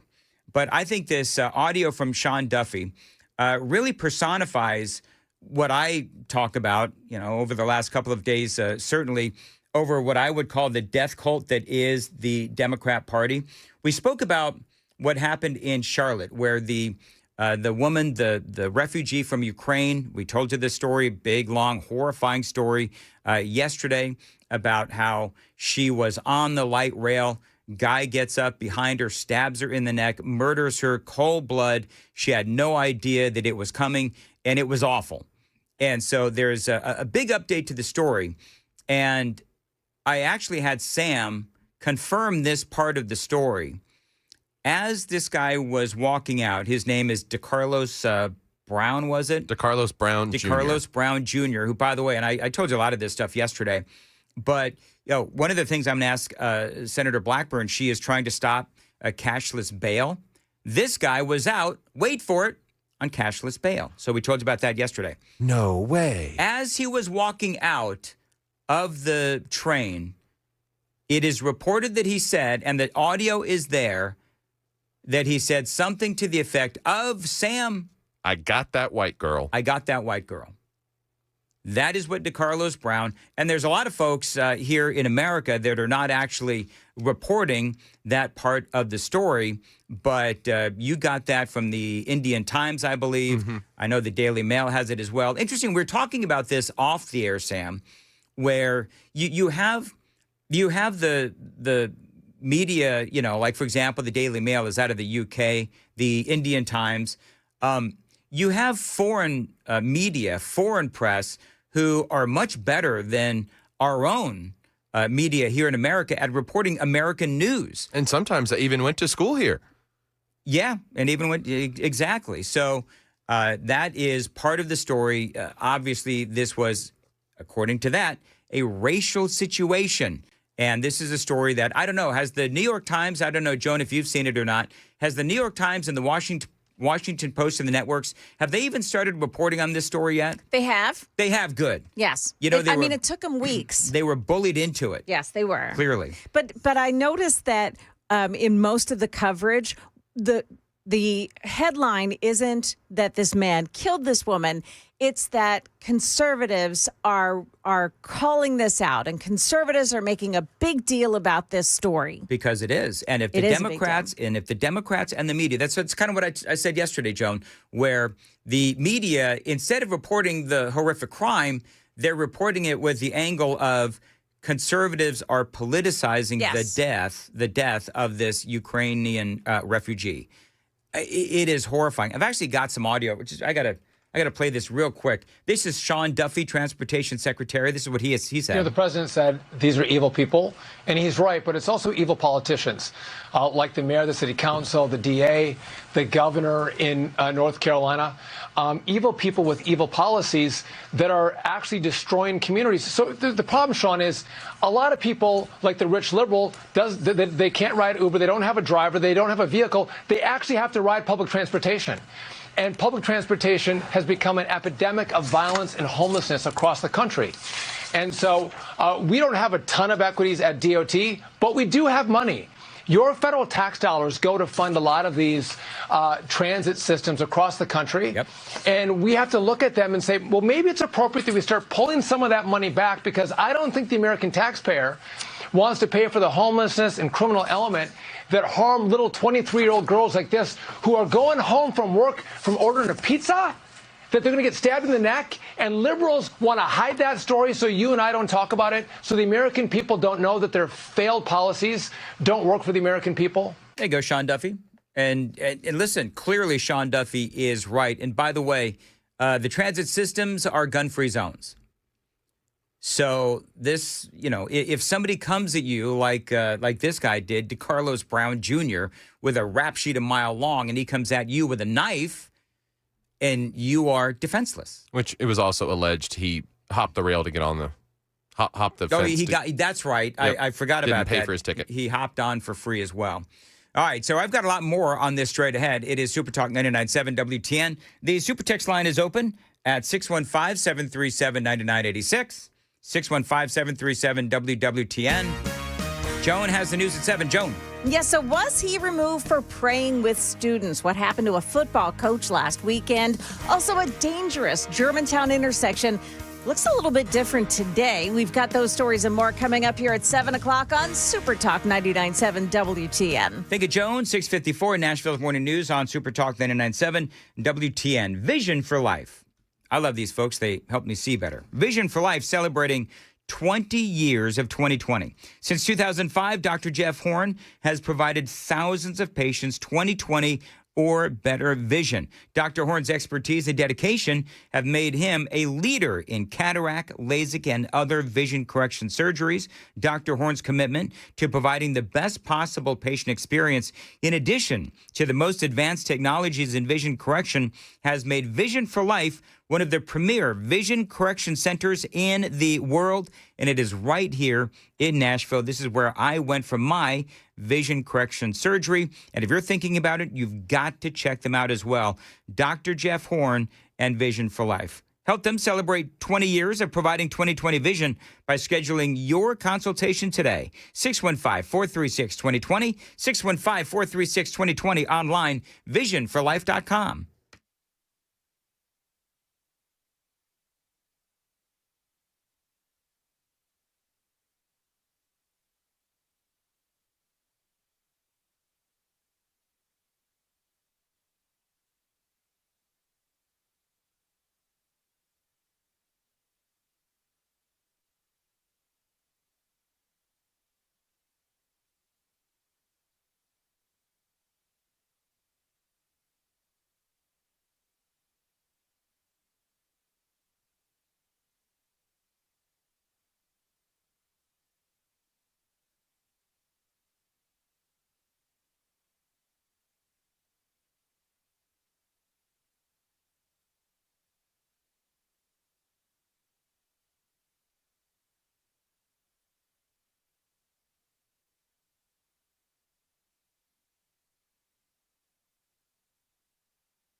Hair or advancedhair.com. Once again, 629-348-HAIR or advancedhair.com. I love the Glock store for so many different reasons. Now, this is my two-way store. It should be yours as well. Now, it is no secret that I'm a big two-way supporter. I own guns, I carry guns, but owning them and carrying them is just not enough. You also have to be trained in how to use them. And training is more than just renting a lane. Before I went into the Glock store, to be perfectly honest, that's what I thought. You take some training, you rent a lane. But once you learn how to hold your breath and squeeze the trigger until it goes bang and puts a hole in a piece of paper, you're done. You've done all you've ever going to do in one of those lane ranges, but not at the Glock store. Listen, if you do it 50, 500, even 5,000 times in a lane range, you're just doing the same thing over and over again. That's not training. That's not training for real life situations. Now, training is what you get at the Glock store in their Shoot 270 indoor shooting rooms. This is personalized training from accomplished instructors in real life situations, engaging multiple targets at varying distances, drawing from concealment again and again until you no longer have to think about how, but when. Owning a gun is a responsibility. Learning how to use it is a necessity. Knowing where to train, well, that's easy. Go to shoot270.com, make an appointment, fill out the waiver, and let the training begin. It's what I did. It's what you ought to do as well. The Shoot 270 indoor ranges only at the Glock store, minutes from the airport and worth the drive from anywhere.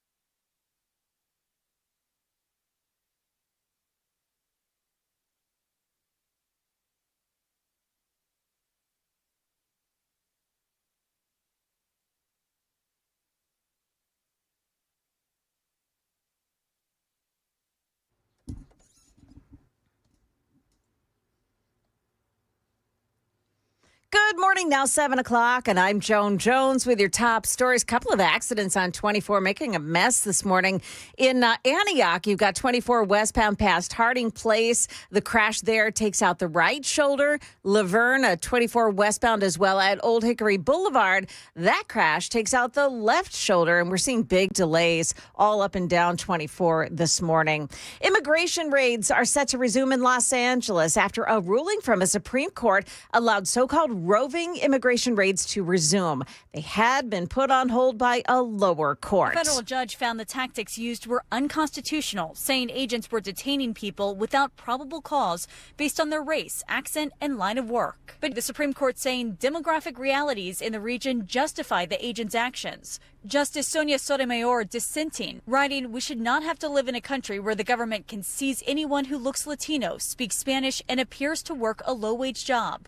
But Justice Brett Kavanaugh saying such factors taken together can constitute at least reasonable suspicion of a legal presence in the United States. That's ABC's Nicole D'Antonio. A Clarksville assistant football coach, a volunteer coach, was escorted out of Friday night's game against his wishes. Northwest High School coach Trey Campbell had been praying with some students and holding his Bible.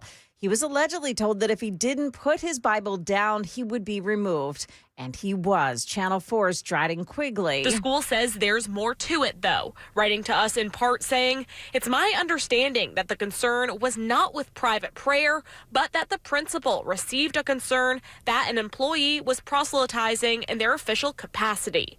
We will investigate, and I can share more when that investigation has concluded. It is a constitutional violation for public school staff to require prayer, but they can join students in prayer if it's voluntary." And in protest of the coach's removal, some students carried their Bibles to school yesterday.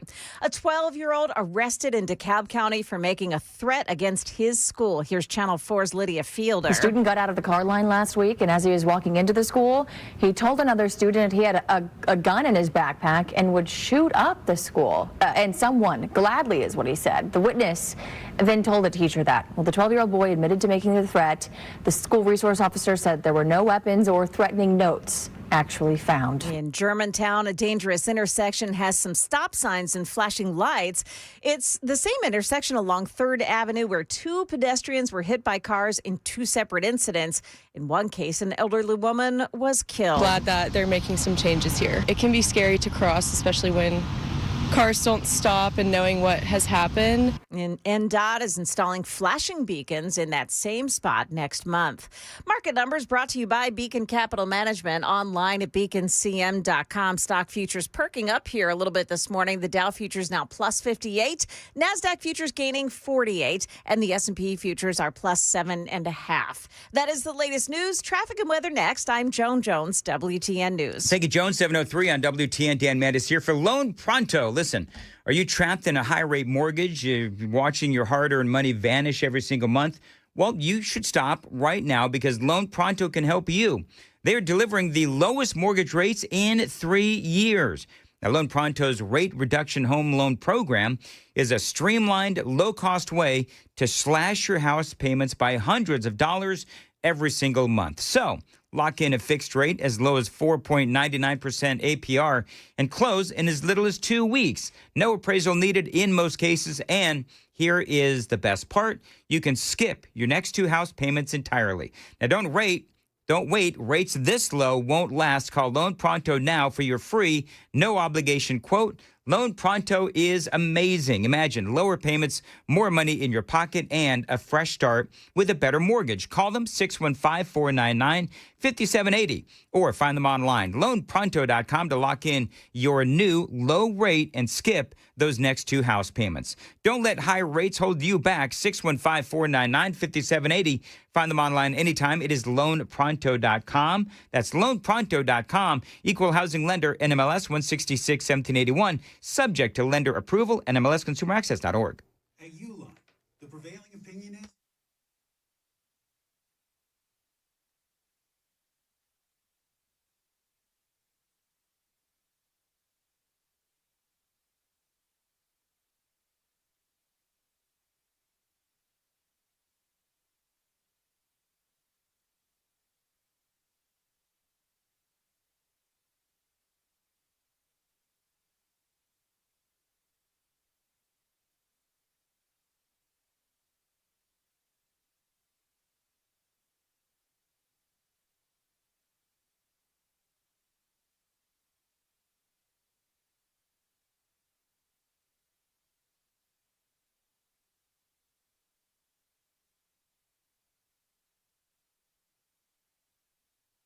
24 is looking a big mess this morning, and that's because of two accidents. We've got one in Antioch. It's on 24 westbound past Harding Place, and that one's on the right shoulder. In Laverne, it's 24 westbound before Old Hickory Boulevard, and that is on the left shoulder. And there are some big delays on 24 this morning. Looking pretty slow, too, on 65 heading into southbound, heading into the Nashville area, especially at the merge with 24. And you've also got some big delays on 65 heading north through the Brentwood area. Traffic every 10 minutes every morning on Super Talk 99.7 WTN.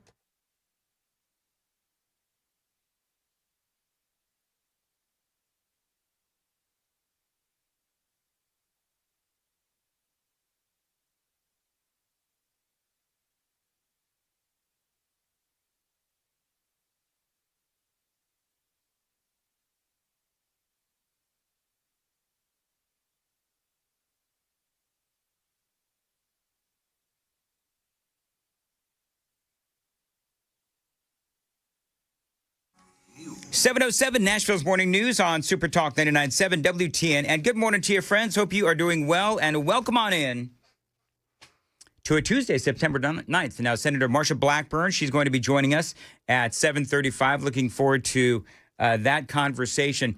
I've got a lot to get to in this segment. We are talking about the murder of that Ukrainian refugee in North Carolina. I want to highlight something that happened this was on News Nation last night. You have a crazed leftist, and she's clearly a leftist and crazed. You know how I can tell? Because if you're watching on Super Talk TV, she's got the weird glasses. And so what have we always said when you're seeing somebody nuts? Weird glasses and oftentimes a weird haircut. So, but there's talking about the nuclear family. And, of course, everyone knows the murderer, the alleged murderer in this case, DeCarlos Brown, is black.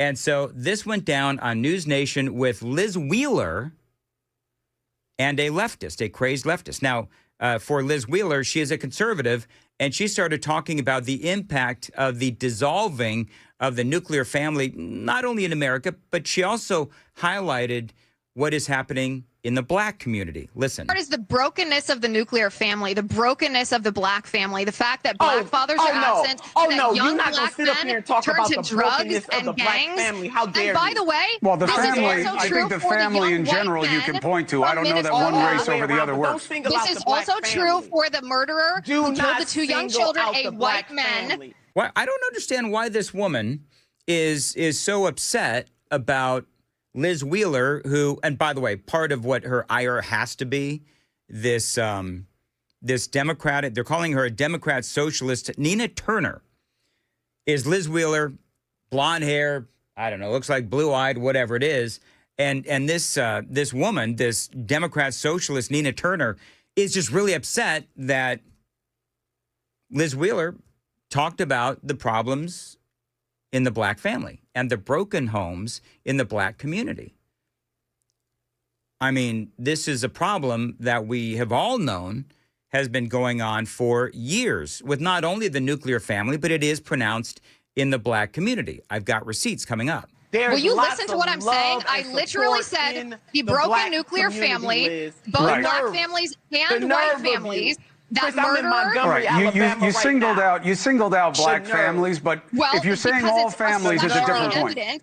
It's especially evident in the black community, but it is also true that when fathers are absent, that young men are more likely to commit. I will put you guys. I'll put you guys on a text thread. Put us together. I'll put you. If you're open to that, Liz, I'm open to it. I'll put you together. Liz is open to conversation. Let's do it. Well, so Nina needs to be schooled. Nina needs to be red-pilled. 67%. Listen to this. U.S. Census Bureau shows that the percentage of kids in single-parent households in the black community, 51 to as high as 67% within the black community.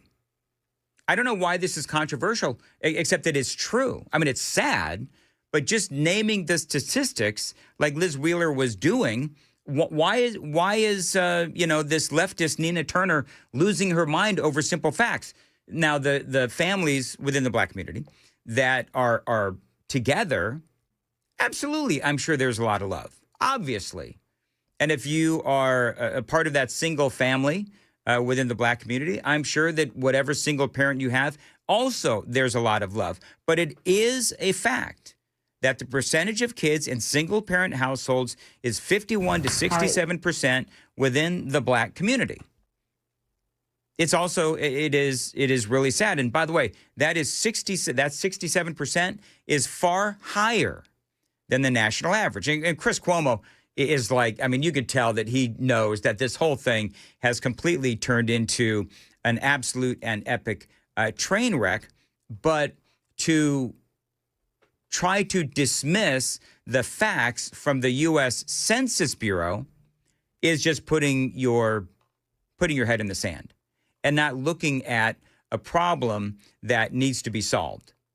But that's what she was doing. And if she wants to lose her ever-loving mind over that, well, then that's fine. That is most certainly her right. But, you know, it is interesting because pointing out a number of different things for whatever reason, and I don't know why this is such a big deal, but there is a segment on CNN where Van Jones is actually now saying that the right is race-mongering in this light rail murder. And I don't really understand. Here's what I don't get. What I don't get is the Democrats, don't they bring race into everything? Yeah. Right? I mean, don't the Democrats, they bring race into literally everything. So now you have a black dude who kills a white woman and then she's, from Ukraine, and then he's leaving the train and it is reported and you can hear the audio. It's very faint, but you can hear the audio where he says that he got that white woman. That's what he said. I've got the clip if you want to try and see if it'll carry. You want to try it? Yeah. All right. Let's listen real quick and see if you can hear DeCarlos Brown Jr. after he murders that Ukrainian woman in cold blood. If we can hear it, go ahead.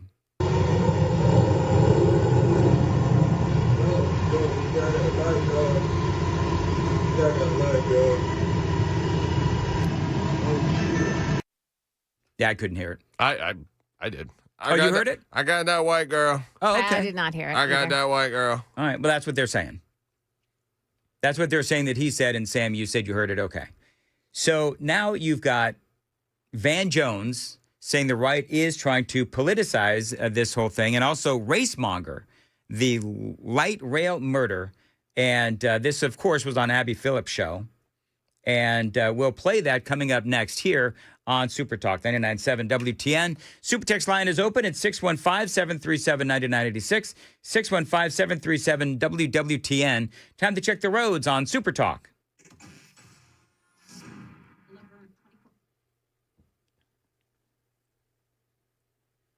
And I think the problem here is... Didn't hear that? As far as your weather for today, bright and sunny, a touch warmer with a high of 85, feeling like 87, dropping to the mid-50s overnight. Appreciate you listening to Nashville's Morning News. Van Jones and a bunch of leftists accusing the Republicans of trying to race-monger the light rail murder. Unfortunately, we don't have services that they used to have for mentally ill people in terms of dealing with them. And I think the problem here is, I'm guessing the Trump administration was looking for an example. This video was quite disturbing. You have the combination of social media at the same time blowing it up, and so it creates sort of the perfect storm to point to something. Well, Donald Trump, what he said was that we have to handle the lunatics. That's what Donald Trump said. Now, for the record, that is not race-mongering this whole thing, because you can be black, white, red, green, yellow, or blue and be a lunatic. Just like when Dukakis, when he was running for president, Lee Atwater took advantage of that one incident that was terrible, that was very troubling for voters once they called attention to it. So certain people have been looking for an opportunity to find a case like this, to make a point like this. I want to play, this is Charlie Kirk, why he says this hasn't gotten a lot of attention. All right, let's hear it.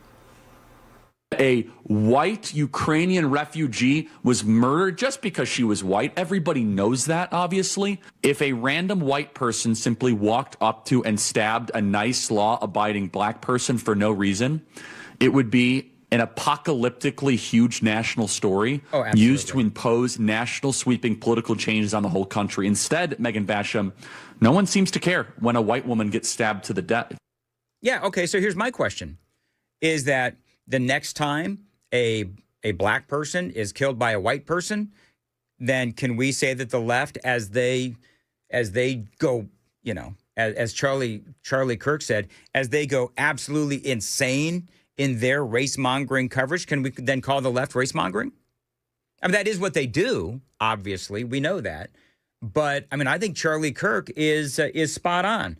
That is exactly what the left does. And so as we continue to cover this story, I think that it is really interesting how you do have the left who I think part of what they're trying to do, what these folks are trying to do is they're trying to cover their own tracks because they didn't cover this thing. They chose not to cover it because it didn't, of course, fit their narrative. And that is part of what they do. So as this story continues to percolate, I think that we're going to see a lot of this kind of these kinds of protests from the left and from the mainstream media as well as the Democrats.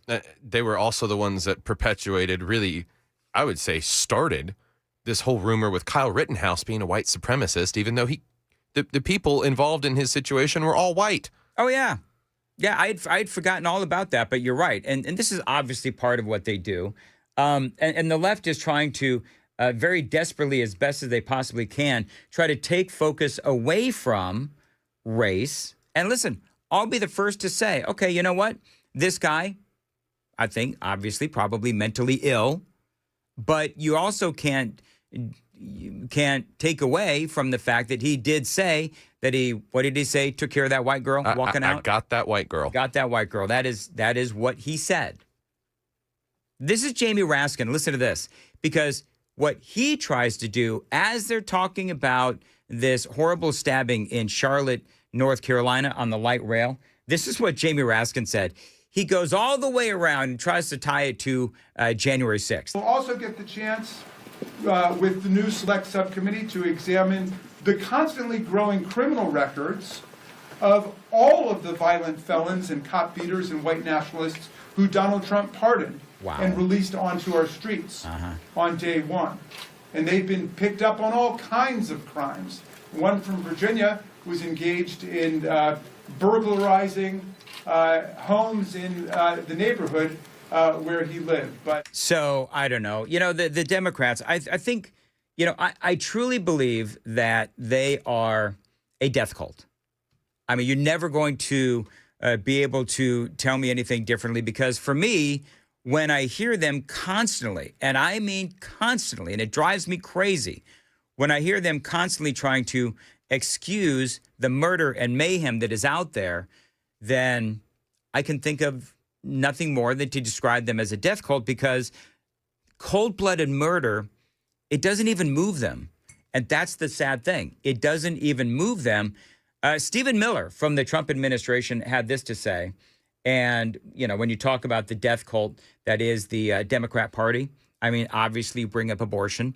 Obviously, and we did this yesterday, you bring up the fact that they don't seem moved by the murder of innocent people, whether it's at the hands of illegal aliens or, in this case, the cold-blooded murder of this woman on the train that they chose, the media and the Democrats, they tried to hide it. They didn't want to report it because it goes against every narrative that they have ever tried to sell the American people. And I think the American people are obviously wising up to all of this. This is Stephen Miller. He was on Fox News. The Democrat Party, Sean, is terrorizing the American people. Just think about what is happening in our major cities, the bloodbaths every single weekend. One victim after another, one shooting after another, one murder after another. When you have Democrat politicians like Pritzker and Newsom that are freeing illegal alien pedophiles, illegal alien child abductors, illegal alien murderers back into our streets to kidnap people, to beat them senseless, to stab them and shoot them to death? This is terrorism being waged against the American people. And then you look at that video that chills our very souls out of Charlotte, that beautiful young woman stabbed to death, murdered savagely on a subway, just trying to get home from work, fleeing war, only to run into a Democrat war zone here in our country.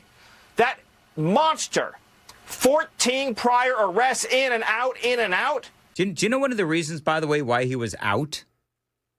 He actually, because he was out, and this is what I'm going to ask Senator Marsha Blackburn about coming up, is he was out, cashless bail.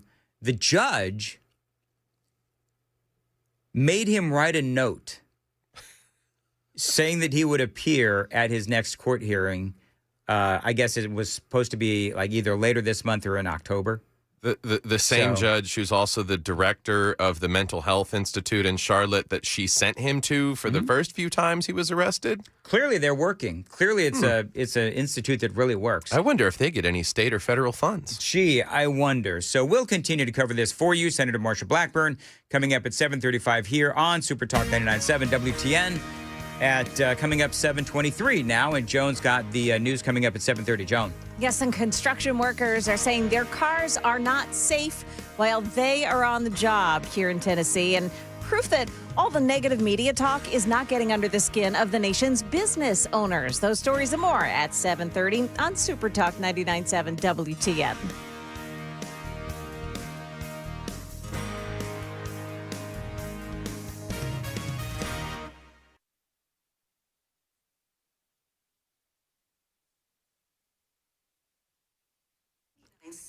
WTN app. DT McCall's, a great Tennessee company that is here for you, their fellow Tennesseans, with great prices, selection, and value. I've been telling you for years about these folks because I've been a customer of DT McCall's for years. They've been helping people out for 3 generations, and if you need it, they've got it at DT McCall's Indoor Furniture. If you've got a room to fill, go to DT McCall's, and in my case, I've bought a couple of appliances from DT McCall's. If it plugs in, they've got it, and they've always got specials going on to save you money. Just look at the front page of their website, dtmccalls.com.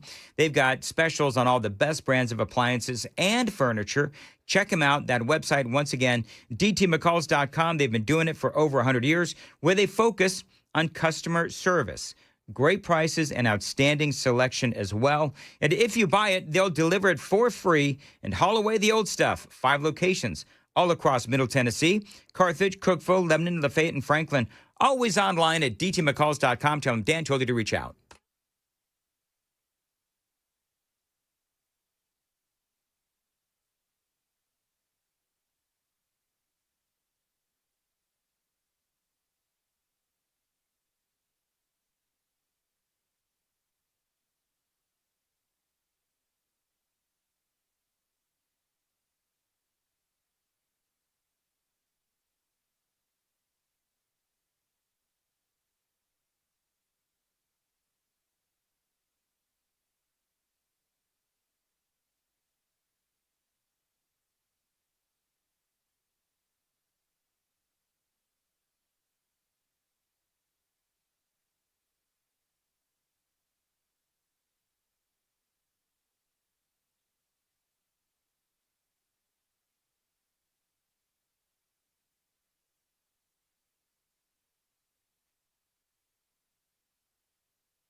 Dan Mandis here for Busy Bee Plumbing, Heating, and Cooling. Listen, it is the Busy Bee Best Prices of the Year event. It's going on right now, and the savings are, as they say, buzzing.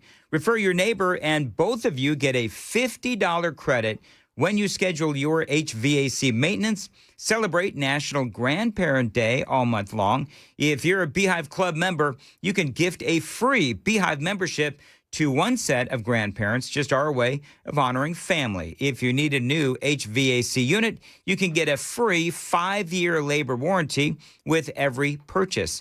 And plumbing deals, they've got you covered there as well. $500 off water and drain repipes, $300 off of tanked to tankless water heaters, and now up to $1,500 off water filtration systems for plumbing service. But here's the big one. Right now for the month of September, with any heat repair or scheduled maintenance, you will actually get a free dryer vent cleaning. That's right, a free dryer vent cleaning. Protect your home and breathe easier on us. Busy Bee Plumbing, Heating, and Cooling, 615-775-7833, 615-775-7833, busybeehvac.com.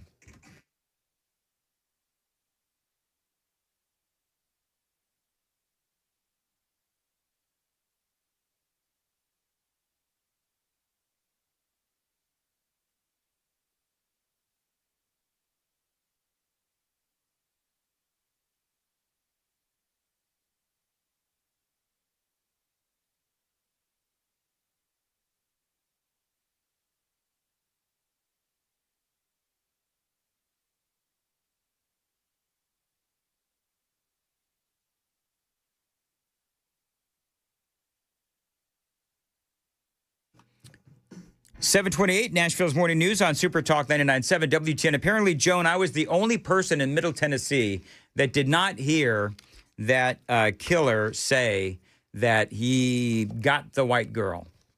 Oh, we played it, and the super text line, of course, blew up with people saying they heard it. Super text line. I didn't hear it either, but you know what the problem is, Joan? We can play we're it hard again. of hearing. We're old and well, hard listen, of hearing. I'm old. Yeah. And I got the tinnitus, right? Oh, yeah, that's right. Yeah, so that constant ringing in my ear. Yeah. Hey, Sam, when you're married, so just take it from an old married guy. So, like, if you ever want to try to ignore what your wife says, just tell her your tinnitus is really acting up. That's what I do. It's the other way. It's been a great excuse ever since COVID. It's the other way around in my house. She can't hear me. Conveniently can't hear you. Are you here watching me wink? She can't hear you. Well, she's, a very talented and busy businesswoman. So sometimes she's just got too much on her mind for That's me. Exactly right. Sounds like my wife. Anyway, so, but no, I couldn't hear it. Joan couldn't hear it. Everybody else could hear it, Joan. And we'll take y'all's word for it. It is 7:30. Senator Marsha Blackburn coming up next on WTN.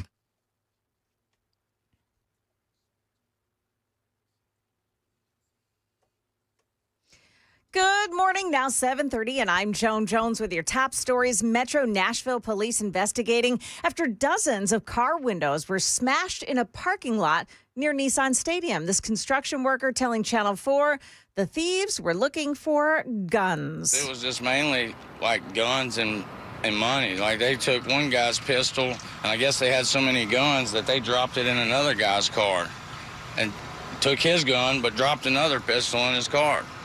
Just don't even make no sense, man. Metro police are saying more than 600 guns have been stolen from vehicles in Nashville this year alone.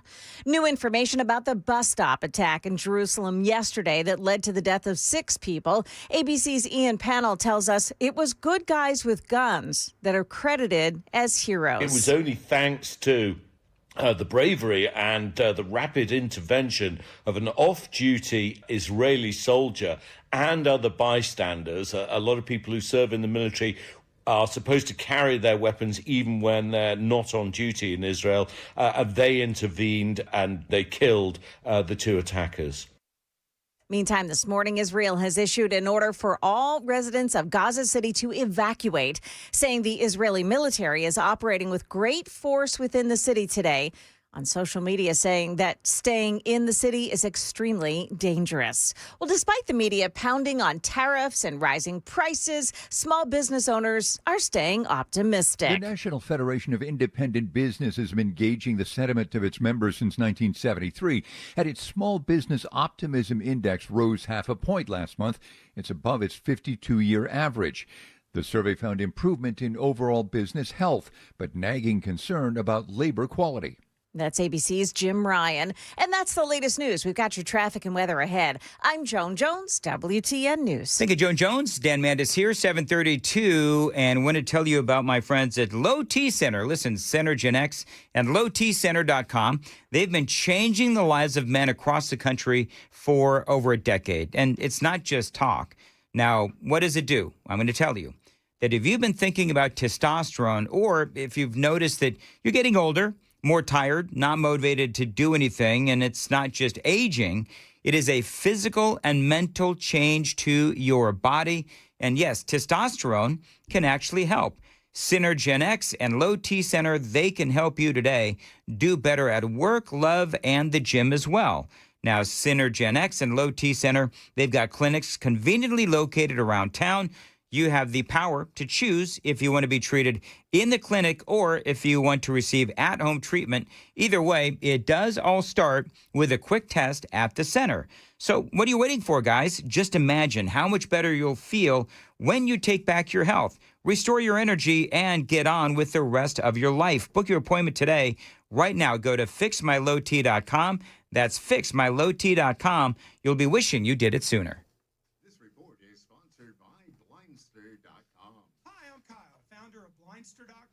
I started Blindster in 2010 to make quality, custom-made blinds affordable to everyone. Traditional window covering retailers are...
.36 on Nashville's Morning News on Super Talk 99.7 WTN. The headline from the Washington Post and elsewhere, Meta suppressed studies that showed that VR could have a negative impact on kids.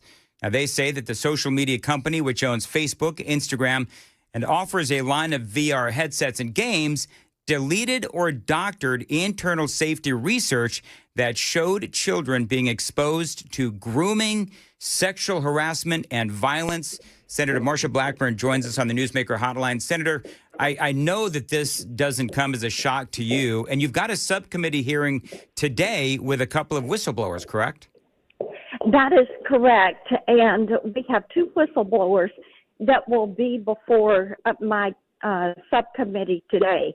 And what we're looking at is what has happened with children and to children as they are using these virtual reality concepts. And we've learned is that Meta is fully aware that children cannot distinguish the difference between what happens to their avatar and what happens to them. So if the avatar is attacked, the child feels that they are being attacked, and this physiological and psychological response is the same. And our goal is to get some protections in place on these platforms, whether it's virtual reality, whether it is AI, whether it's the social media platforms, because the mental health of our children and grandchildren is paramount. And some of the stories that I'm hearing from parents whose children have been adversely impacted, or some of them even lost their lives, or children that have met pedophiles and predators and groomers in the virtual space. This has got to come to a stop. There are laws in the physical space that protect our children. In the virtual space, there are not. Senator, in other news, you have introduced legislation to eliminate cashless bail policies across the country. I love this, and I know that you know that the guy that just killed that Ukrainian woman in Charlotte, North Carolina, was free because of cashless bail. So this is incredibly relevant. You are trying to stop this. You have introduced legislation. Do you believe that it'll pass? I do think it's going to pass. And Elise Stefanik is carrying these bills in the House. We've got two bills. One ends cashless bail policies in D.C. The second and separate bill is one that restricts funding to local and state entities who practice cashless bail policies. And getting these on the books, ending these cashless bail policies. As you know, and we've all talked to so many law enforcement, when you have a cashless bail situation and you have prosecutors and judges that let these people go, they're back out on the street before the paperwork is finished.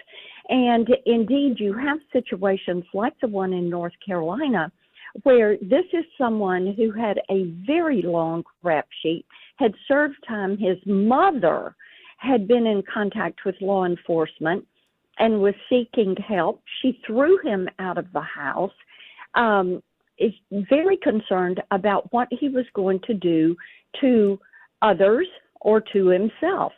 And then you end up with this situation that is just absolutely heartbreaking. So obviously everybody in Washington, D.C., Senator, is talking about the Epstein storyline. As far as your purview, if the House passes this legislation, it'll go to the Senate as well to compel the DOJ to release their Epstein materials. And so if it ultimately ends up going to the Senate for a vote, will you vote for it? And do you believe that the Senate, the Justice Department actually, will actually release the material? I think that what you will see is A.G. Bondi has worked hard on this. President Trump has done more to protect women and children than any president in recent memory. We have all seen that good work. The House committee, my understanding, Dan, is that this is something they are doing as a House resolution and as a subpoena from the House committee. I don't think this is something that is going to come to the Senate. But what I do know is this. what I've worked on and the way I've gone after this information, and the Democrats have fought on it, is to find out who all was working with Jeffrey Epstein in this global sex trafficking, human trafficking ring. We understand that human trafficking now is about a $300 billion a year global business. This is modern day slavery, and we have got to put a stop to this. It's got to be gratifying for you to finally see this sort of moving down the road, because you've been trying to get this information released for years. I mean, you've been one of the leaders to try to get this out into the open. And, I've been fought on that every step of the way, just like big tech and social media platforms have fought me every step of the way on protecting children. And I find it to be, it is just revolting to me that they continue to try to use children as a profit center on their platforms. They will not put in place protections for children and the exposure that is there. I mean, there are laws. You can't sell alcohol, tobacco to children. You can't expose them to pornography when you're in the physical space, and yet they are doing it 24/7, 365 in the virtual space. And every time we try to put guardrails in place to protect young ones, what they do is to say, well, that's a violation of free speech. And no, protecting children is not a violation of free speech. It's something that our society has decided long ago should be in place so that children are able to grow up healthy and dream those big dreams and find a way to make them come true. Senator, I know that our time is limited, and I've only got time for one more brief question. I had Congressman John Rose on the other day, and he is asking for a debate for you regarding the governor's race. Do you plan on attending or taking part in any debates during this gubernatorial campaign? Well, Dan, there are now 3 candidates in the race, so there's going to be plenty of time for discussion of debates. We are just getting kicked off and started in this, but there's going to be plenty of time for that discussion. What we're doing right now is listening to Tennesseans and asking them what they want to hear discussed in this governor's race. And it is going great, and we're looking forward to continuing to hear from people all across the state. It's been encouraging. All right, Senator Marsha Blackburn, we've hit your heart out by about 8 seconds, so thank you very much, and we'll talk again soon. Thank you. Take care. Bye-bye. 7:45, Nashville's Morning News. Literally, my out time, you guys would be impressed. My out time was 7:45. We wrapped up at 7:44 and 52 seconds. According to your clock. Oh, was I early by is my clock off again? Call her back. Yeah. Get that time back call her from back. her. I want my 32 seconds left. Well, good on you for being early. I don't know. She's not committing to a debate.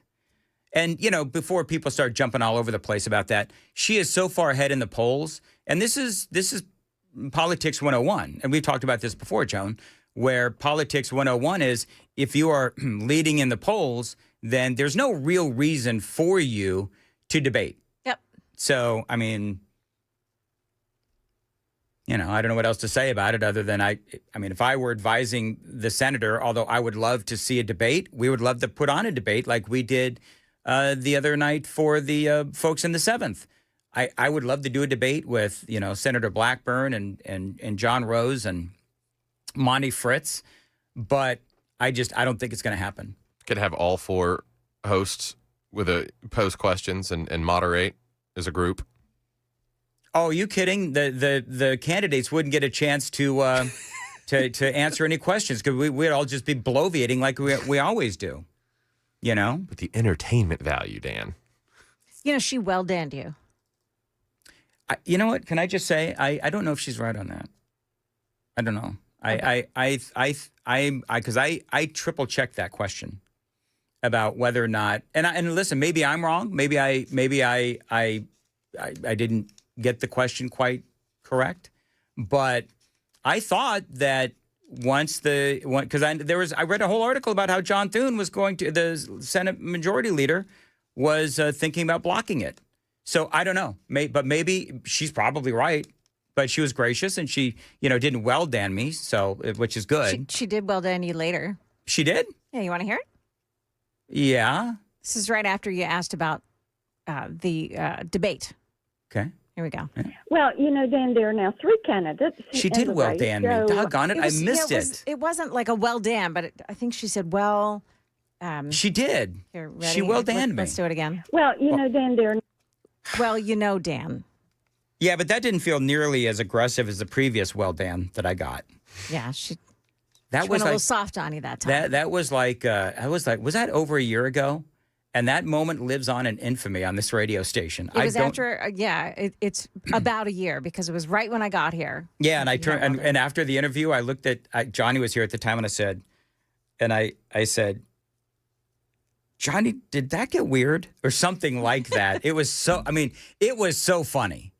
I mean, it was. And believe it or not, that was one of my favorite moments for me.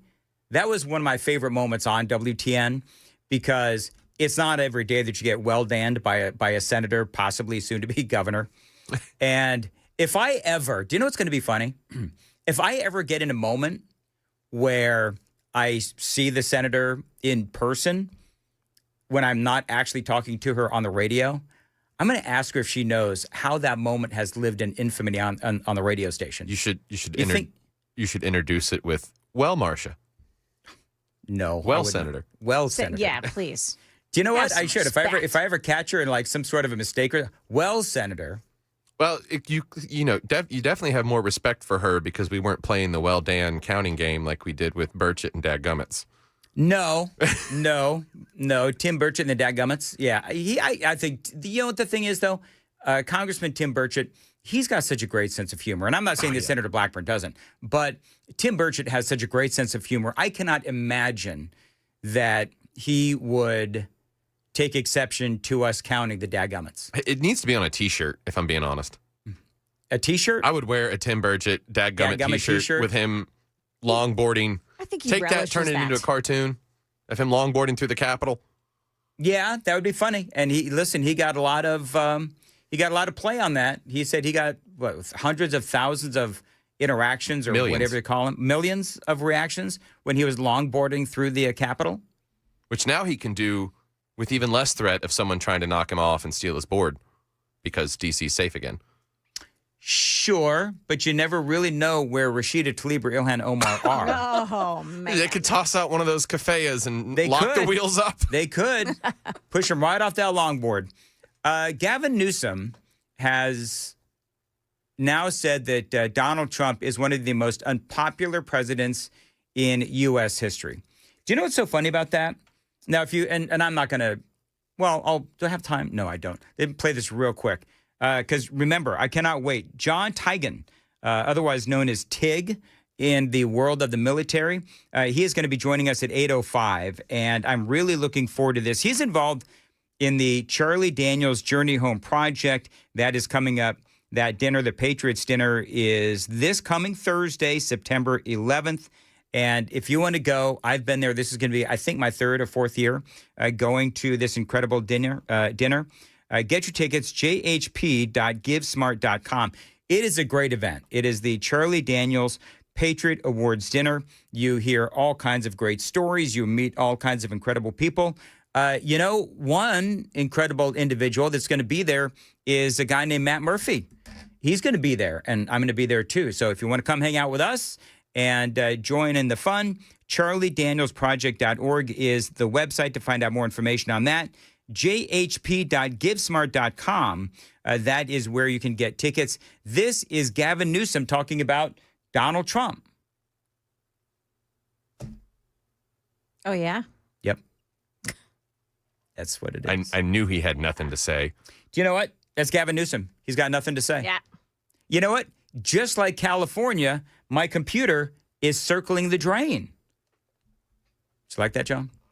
Yeah. Maybe at some point, if my computer comes back, I will play that audio maybe at 8:35. 7:52 on WTN. The Matt Murphy Show.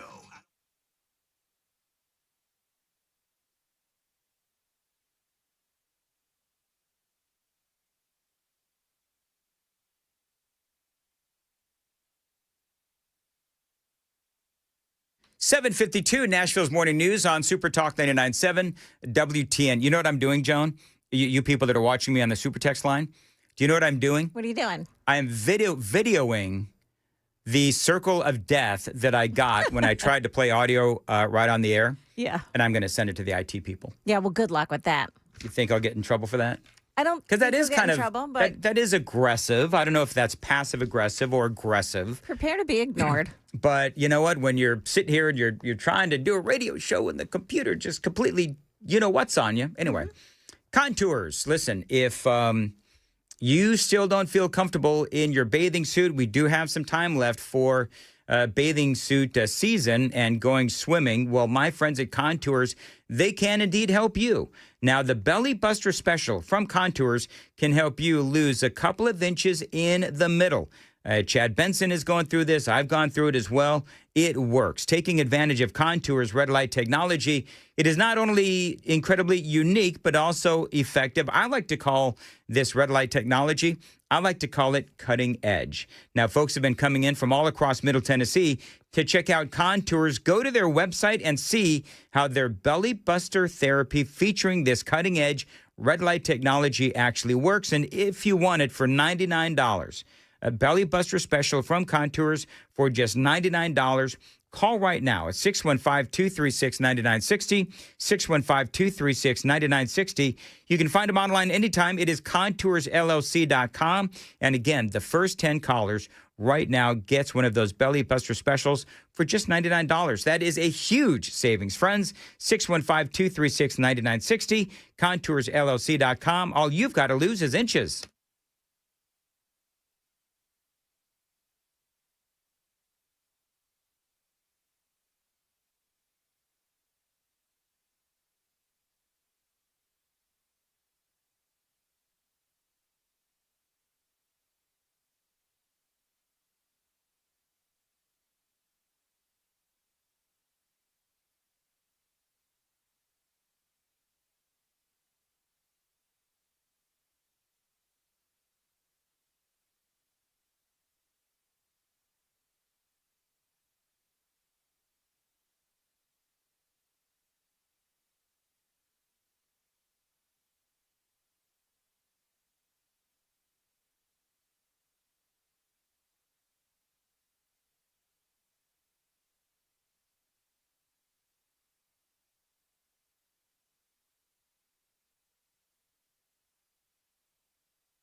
7:58, Super Talk 99.7 WTN. Appreciate you being here. You know, despite whatever Gavin Newsom said about Donald Trump being unpopular or one of the most unpopular presidents in history, I don't know exactly what he said because it's not working on my computer, but Donald Trump is by far, and listen, there's things that Trump has done that I don't like. All right, so, I'm not sitting here just, doing whatever, praising Donald Trump all the time. I realize the man has made, in my opinion, some mistakes. But that being said, I think you could say that he, at the very least, is one of the most popular Republican presidents ever, right? So Donald Trump is incredibly popular within the Republican Party.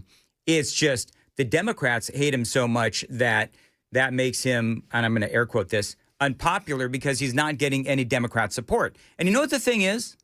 For me, I think that's just okay, because I think personally that says more about the Democrat Party than it does about, Donald Trump. Because if the Democrats cannot get behind, closed borders and getting rid of illegal alien criminals and the rest of the things that Donald Trump is trying to do, trying to save lives in American cities by sending in the National Guard. If Democrats or anybody doesn't like Donald Trump, well, that's more of a reflection, in my opinion, on them than it is about Donald Trump. Because Trump, he's just basically talking about common sense. It is 8 o'clock. Super Talk 99.7 WTN will return next.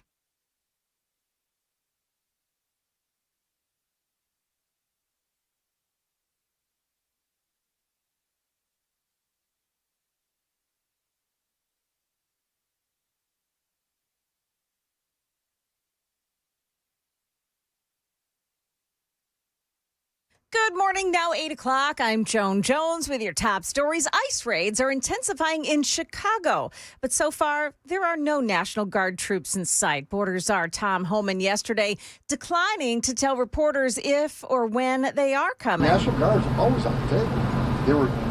They helped us, immensely in D.C. They helped us immensely in Los Angeles. So they're always on the table. And as far as National Guard, they've helped every administration. Also, the Supreme Court ruled yesterday that ICE raids in California are not discriminatory or profiling, and they can resume. A couple of murder suspects are behind bars this morning, thanks in part to some Mount Juliet residents and the city's MJ alert system. Here's Deputy Police Chief Tyler Chandler speaking to WSMV4. When our public can get a text in real time directly from their police department about exactly what we are looking for, that just enables everyone else to be on the lookout. And when these individuals are spotted, our residents can call 911 and quickly let us know. And with that text alert, some Mount Juliet residents called police to report that they saw those suspects running through their backyard. They were later taken into custody. Blood donors have a shot at some Titans memorabilia today. There's an American Red Cross blood drive happening at Nissan Stadium. It starts at noon today. The nonprofit says that donations usually take about an hour. Donors will have the chance to win a helmet autographed by a rookie quarterback. You know him, Cam Ward. It's Channel 4's Alexandria Adams. Blood donations are happening through 6 o'clock tonight. In Nepal, there is mayhem in the streets today. Residents of that Himalayan nation have been protesting en masse after the government banned social media and declared an indefinite curfew. Instead, residents took to the streets to protest. They have burned down the homes of the country's leaders and attacked Parliament. 19 people have been killed after police opened fire on the crowds. This morning, the prime minister has resigned, and there are no flights allowed in or out of Nepal. Traffic investigators in Oklahoma are trying to figure out why a school bus carrying a high school softball team left the pavement and flipped over along a rural highway last night. The Minco, Oklahoma girls softball team was returning from a game about 30 miles away when its bus rolled over on an Oklahoma highway Monday evening, critically injuring at least 6 of the 13 people on board. The bus driver, who's also the coach of the team, was confirmed to be one of those injured in the one-vehicle crash about 40 miles southwest of Oklahoma City. That's ABC's Jim Ryan reporting. And market numbers now brought to you by Beacon Capital Management, online at beaconcm.com. Stock futures all pointing up. Got about a half hour till the opening bell. Dow futures plus 31 right now. NASDAQ futures gaining 36. We've got S&P futures up 5 points. That's the latest news, traffic, and weather next. I'm Joan Jones, WTN News.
Okay, there is a crash on Nolensville Pike this morning, south of Swiss Avenue. Got to watch out for that one. Eastbound 40 past McCrory Lane, exit 192 in Pegram.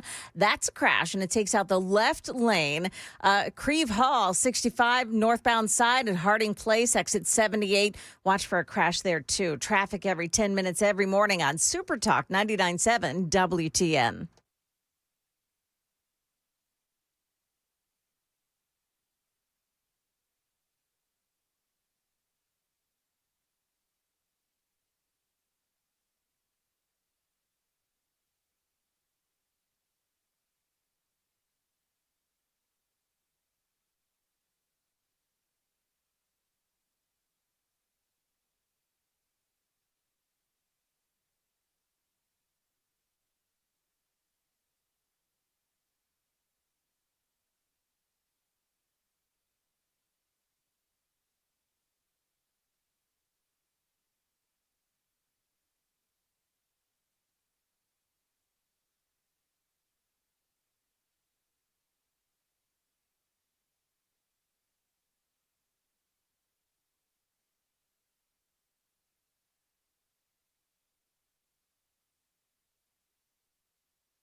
Talk.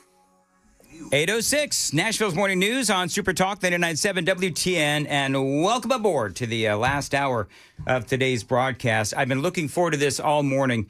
John Tigan is joining us here in studio, otherwise known as Tig. And you were involved, of course, in Benghazi. You were involved in protecting the compound. And you're here to talk about the Charlie Daniels Journey Home Project. Their big event is coming up on September 11th. Yep. And so, you know, I was telling you off the air, and I'll tell everybody on the air, I look forward to this every single year because I get to talk to people like you. Yeah. So I'm just going to ask you, I mean, do you ever get tired of telling the story of Benghazi? No, because you'd be surprised. There's a lot of people who don't know about it. I mean, older crowd. Even after the movie? Yeah, older crowd, younger crowd. There's a lot of them that just don't know it. So you've seen the movie, obviously. Once. You only saw it once. Yeah. Okay, give me your thoughts on the movie versus reality. Well, first of all, real quickly, talk about your experience in protecting the compound in that horrible day. That was kind of what they hired us for. So It was pretty intense. I mean, because it lasted for so long. And, you know, normally we don't do a lot of hostage rescues, but that was kind of what our job was besides doing personal protection.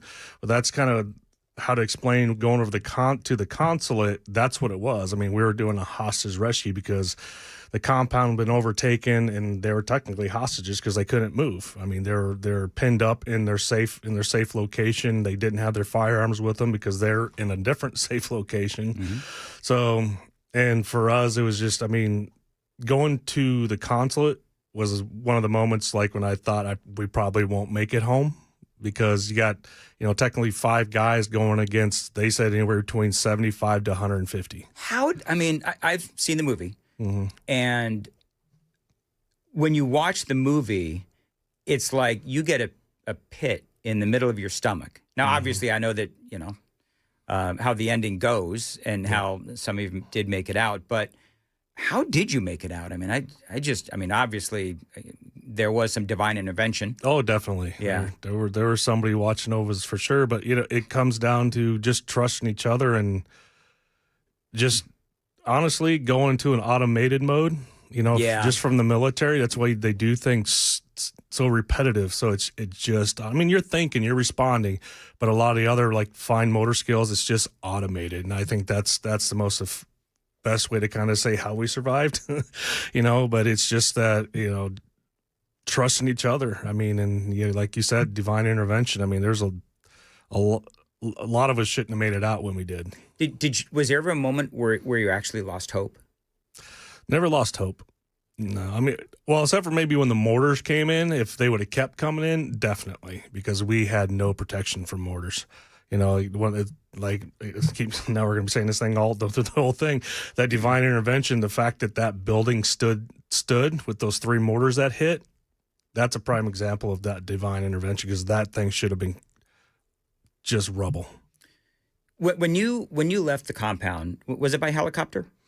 No, we actually drove out of the compound. Okay, so you actually drove. Yeah. When you were leaving, did you at that time have any inkling that moment in time that you were such a critical part of would become so well known as it has today with, you know, movie and everything else it is? No, not a clue.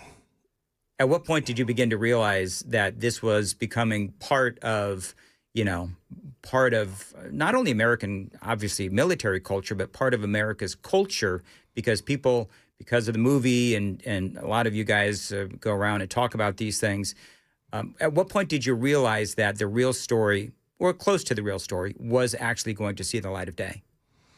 And how did you feel about that? You know, pretty much when the book actually got published, that's when, and they kind of said, because the same group that helped us publish the book, was going to do a movie. Okay.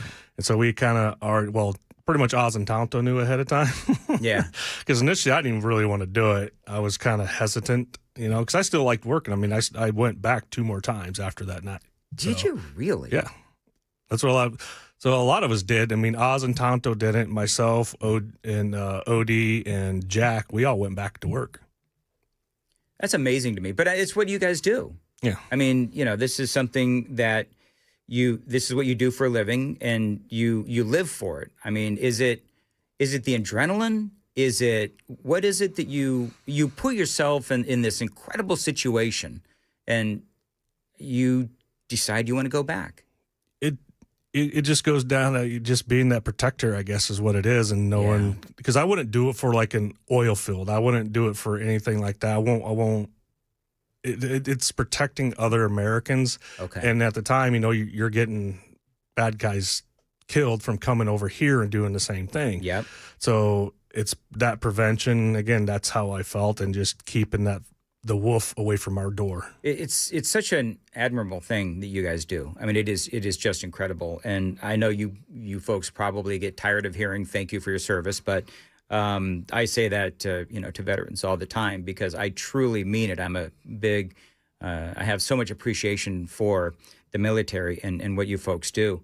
When you saw the movie, were you hesitant to see the movie because you might relive what you experienced?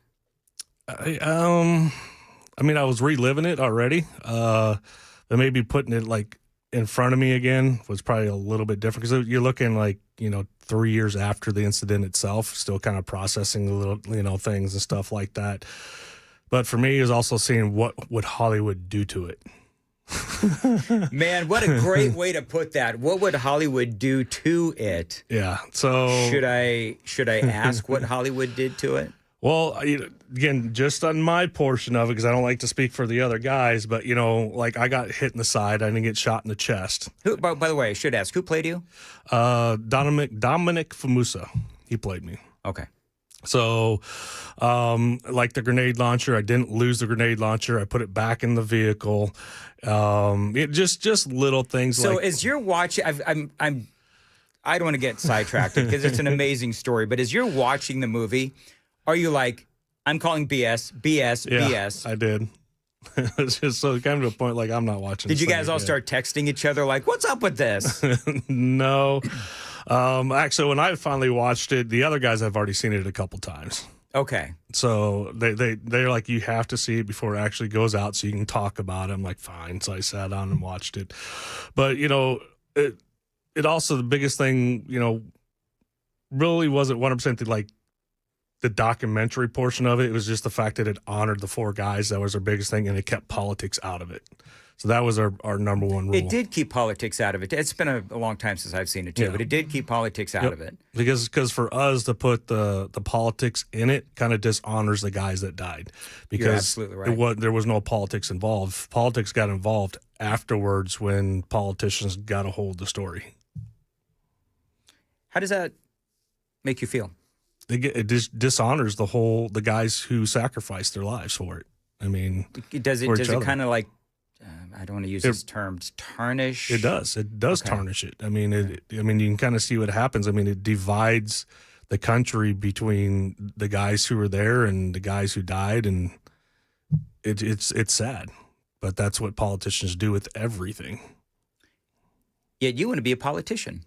Yep. You're running for mayor of Colorado Springs. I am. I find that really interesting. Guys, we're going to skip traffic, okay?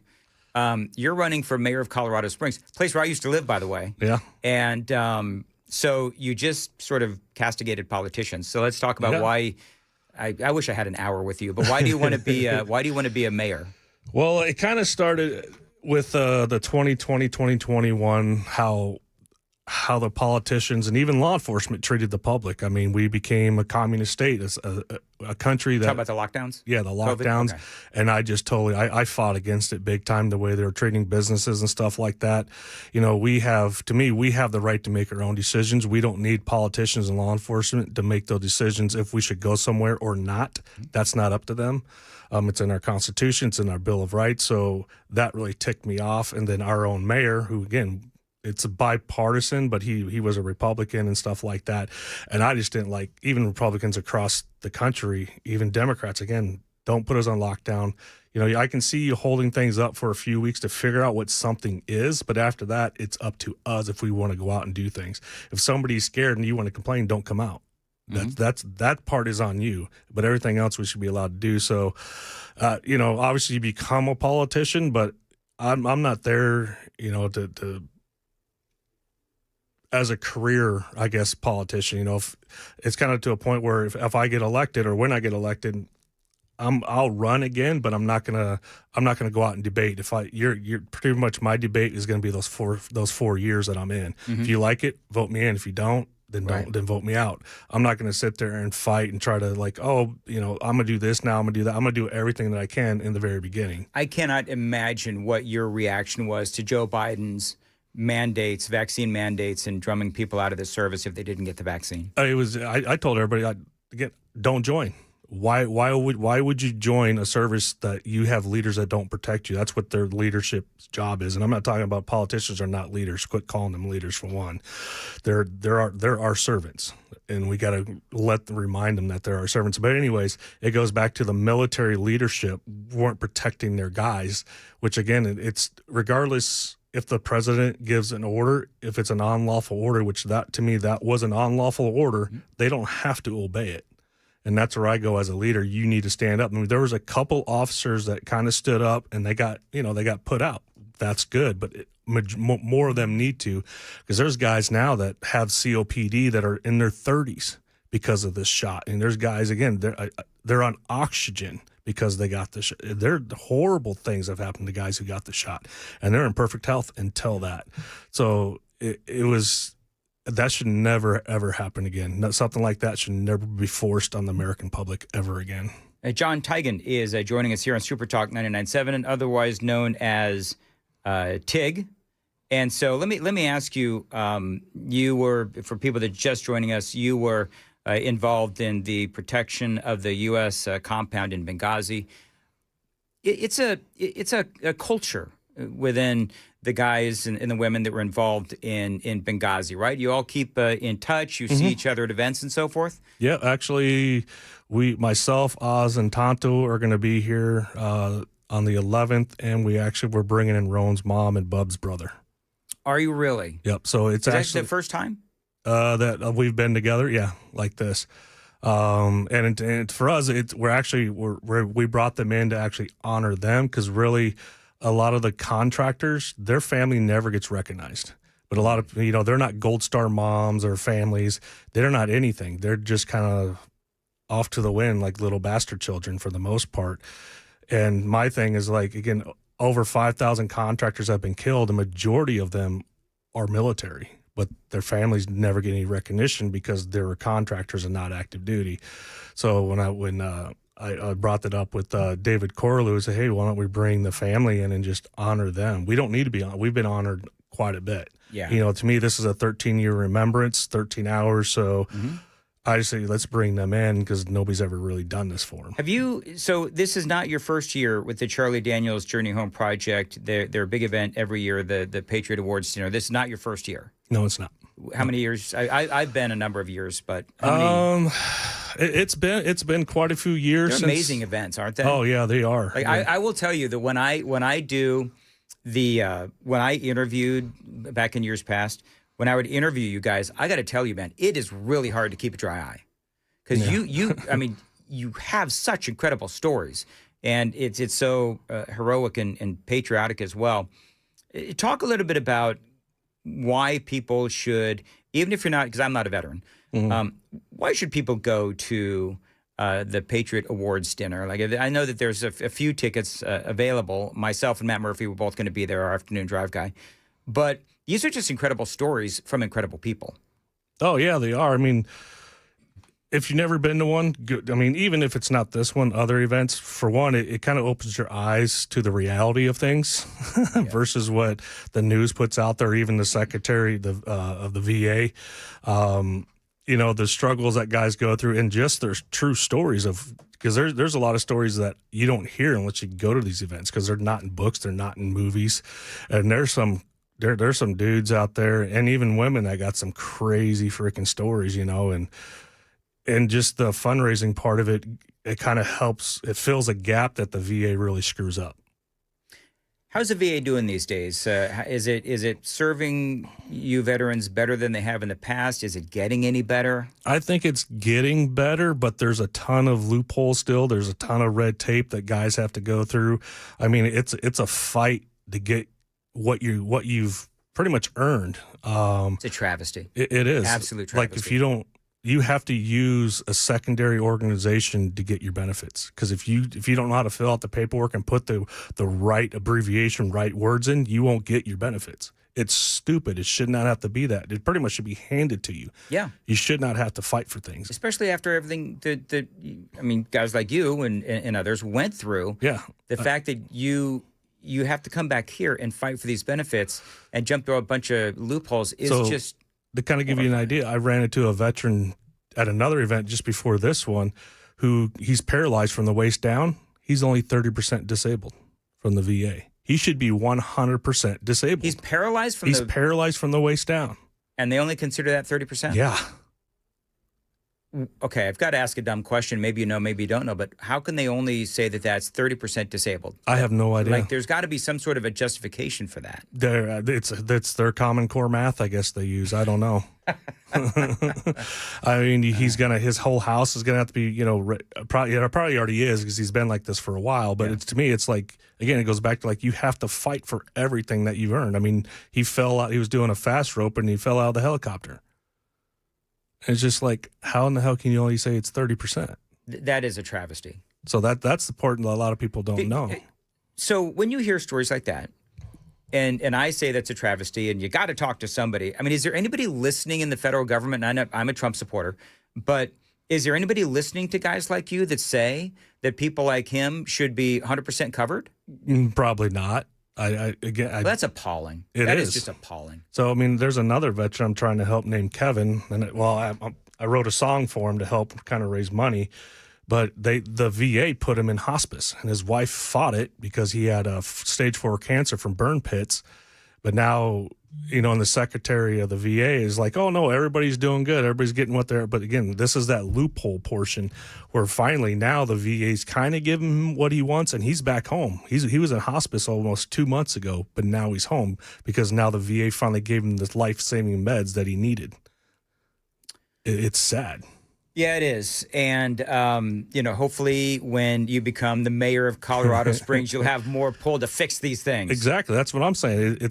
When you're in that type of position, you should be fighting for everybody. Here's what you need to do. You need to become the mayor. Then you go to Congress. And then maybe from there you can start impacting, at a national level. So I've got your political career all mapped out. Maybe after mayor I'll do governor, and that's about it. All right, very good. I'm looking forward to seeing this a great event coming up Thursday, September 11th. John Tigan, otherwise known as Tig, is going to be there along with a whole bunch of other military heroes, and I always look forward to this event. I know that you do as well. Are you, by the way, just real quickly, I know I've got like a minute. Are you still doing anything with the military? Are you still fighting? Or, what are you doing these days? No, I was training, but now I kind of stopped doing that, working on my own podcast, and just trying to figure out the mayor thing. All right. Well, good luck. When is the mayor's race? Not until 2027. 2027. Okay, very good. Well, you have fun. Keep in touch, and I will see you on Thursday. Yes, sir. Sounds good. Very good. Thank you very much. It is 8:25, Super Talk 99.7 WTN. Joan, what's coming up in the news? Crazy questions for Jors as that trial for the man who allegedly wanted to kill President Trump gets underway. It's coming up here at 8:30 on Super Talk 99.7 WTN. 8:26, Nashville's Morning News, Brentwood Jewelry. Listen, if you've got a special occasion coming up and you need a special gift, Brentwood Jewelry is your place to go. For the lady in your life, they've got necklaces and bracelets and rings and earrings. For the men, money clips, cufflinks, and they've got watches for everyone and every budget at Brentwood Jewelry. Listen, if you've got a family heirloom, maybe an old watch that needs repair, maybe a ring that needs to be reset, Brentwood Jewelry, they can do it for you. They've got great merchandise, terrific prices as well for every budget. Exceptional style, exceptional deals every day for over 50 years. Find them online anytime at BrentwoodJewelry.com.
and treating peripheral neuropathy. 828 Super Talk 99.7. Dan Mandis here for Stoltz Co., a great Tennessee company. They continue to grow and expand. Now, you know that building pole barns is what they do. And these pole barns can serve as a garage, an event space, an equestrian building, even barn dominiums. You can live in these pole barns from Stoltz Co., and they're now offering you turnkey options. Now, that means that they handle the design, the construction, and the amazing finishing touches as well. You turn the key and you are home. And they also, by the way, offer storm shelters as well to keep you and your family safe. Your new pole barn from Stoltz Co. can be used for anything. So if you've got some land that needs a building for whatever you want, call my friends at Stoltz Co. 615-622-5992, 615-622-5992. Find them on Instagram and Facebook and online, STOLTZCO, StoltzCo.com.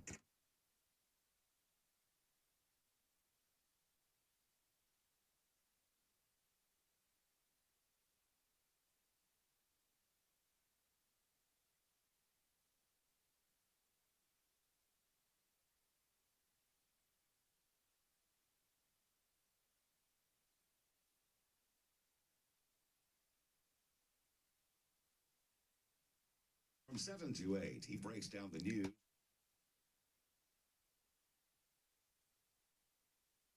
7 WTN.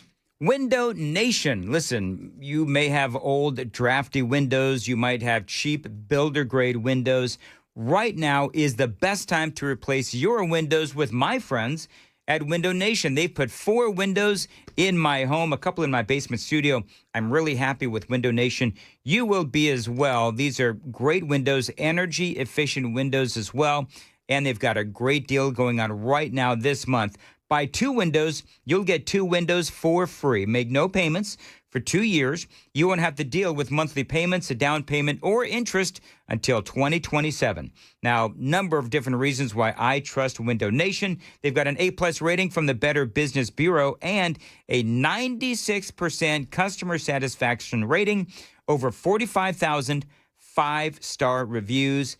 So many reasons why I love Window Nation. I, by the way, gave them a 5-star review. Find them online, windownation.com, 866-90-NATION. And don't forget that great deal. Buy 2 windows, get 2 windows absolutely free, and make no payments for 2 years. Tell them Dan told you to reach out, 866-90-NATION, 866-90-NATION, windownation.com. Information fueled, opinion driven. Super Talk 90. You'll have Syntax next.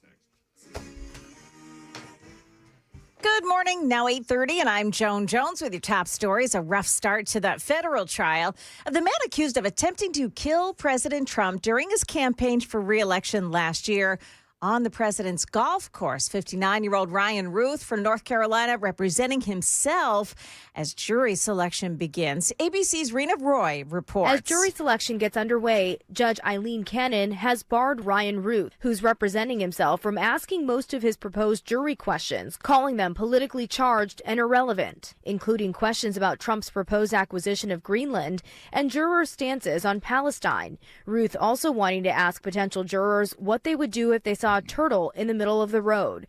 At times, the judge cutting Ruth off and reminding him to follow the court's rules. Now, Ruth has also requested a beatdown session with Trump and asked to compete for his life in a round of golf with the president instead of going to trial. Police in Washington state say they found 23 firearms, including handguns and incriminating messages in the home of a 13-year-old boy. They thought he was going to plan a school massacre. The young suspect appearing in court pleading not guilty to multiple felonies. In charging documents, prosecutors say the teen had written multiple threats on social media, sharing photographs holding semi-automatic rifles dressed in the attire of past school shooters. One post saying in part, "My time is almost here. I hope I kill you all." Authorities claim in his room they found a gas mask and a backpack full of ammunition, including several AR-style magazines which had writing on them referencing mass shootings. ABC's Trevor Alt there reporting. Market numbers brought to you by Beacon Capital Management, online at beaconcm.com. Here we go. Stocks trading now after the opening bell, and the Dow is up 17, NASDAQ gaining 39. We've got the S&P 500 index up 7. That's the latest news, traffic, and weather next. I'm Joan Jones, WTN News. Dan Mandis here for my friends at Zentex. You know, your bathroom is one of the biggest selling points when it comes to getting your home sold. And Zentex can help you with a huge upgrade and a special price offer just for my listeners. Now, you can upgrade your bathtub into a walk-in shower with grab bars and a bench seat from Zentex. Now, this can help the older folks in your life, and a bathtub redesign can make your bathroom look spectacular. Now, a little bit about Zentex. It is impressive. Family owned and operated for 25 years. And yes, they were the 2022 winner of the Better Business Bureau Torch Awards for ethics. Now, many reasons why I put my trust behind Zentex. Now, your work is going to be done in a day or less. And right now, a great offer for my listeners. You mentioned WTN. You are going to get a free Kohler toilet and get $999 off your bathroom project, or enjoy no interest for 2 years, whatever works best for you. Find them online. It is Zentex.com, Zintex, Zentex.com. This report is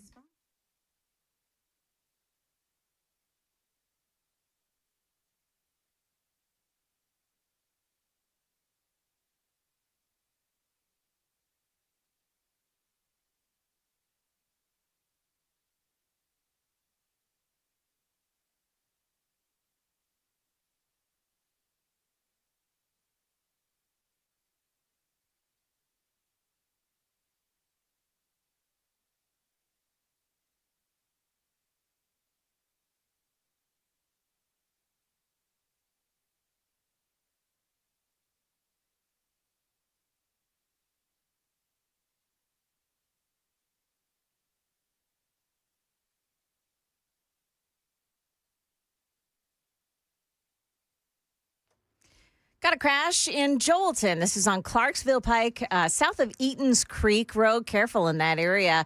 And then 24 on the eastbound side in Laverne. Watch for a crash at Waldron Road. Traffic every 10 minutes every morning on Super Talk 99.7 WTN.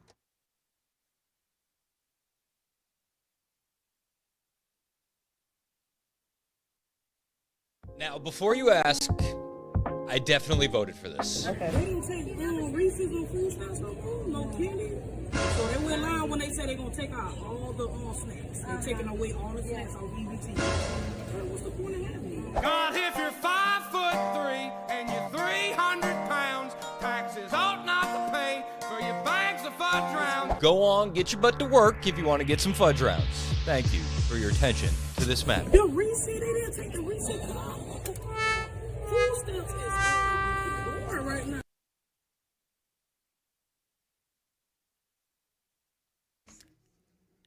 Dan Mandis for Xfinity Internet. Now, listen, I've been a fan and a customer of Xfinity for years and years, and you should be as well. Now, you, my friends, can stay connected with Wi-Fi coverage that delivers the speed your devices need, and count on a reliable connection for all your devices, even when everyone is online. Like where I live, I've got me doing radio shows and working downstairs in the basement. Amy is working upstairs.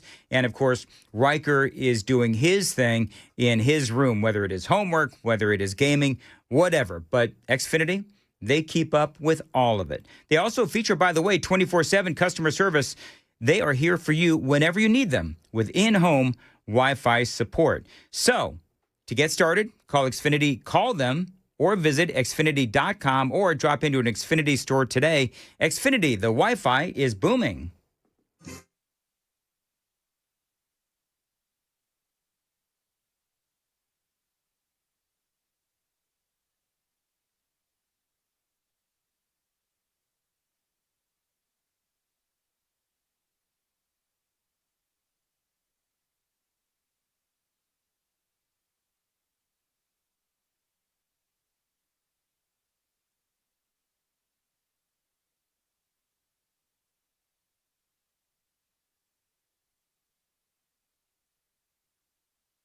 Thank you for punching people. 8:38, Nashville's Morning News on Super Talk 99.7 WTN. Time for the crisscross handoff. What did you say, Chris? Well, you said, do you have anything for this? Yeah. And I said, Scott Bessent keeps punching people. Yes. All right, we'll talk about that because we had, hey, Joan. Yeah. What were we going to ask Chris? We talked earlier. We were speaking earlier. This show has been an epic blur. So this show has moved so fast that like Mason is behind the board. I didn't even see that Sam left. Skonsky. When did that happen? What'd you say, Joe? 3 hours ago. He's What are you Gonski, talking yeah. about? He's Gonski. Sure. He has class. He's a productive individual earning his degree. He is. Do you think he likes it when I do all my monologues about how a college education is a waste of time? College is a scam. We'll see you tomorrow, Sam. Yeah, I'm totally kidding. No, I'm very supportive of Sam and his studies. He's a very smart guy, and he loves his college, and I think that's great. You can tell he's college educated. What's he studying? School stuff. Perfect. I think he's studying to be a lawyer. He's not studying to be a lawyer. No. He's not. His parents are lawyers. Yeah, his parents are. He is studying media, communications, all that kind of stuff. Yeah. So there you go. He gets the real education here with you every day. What not to do.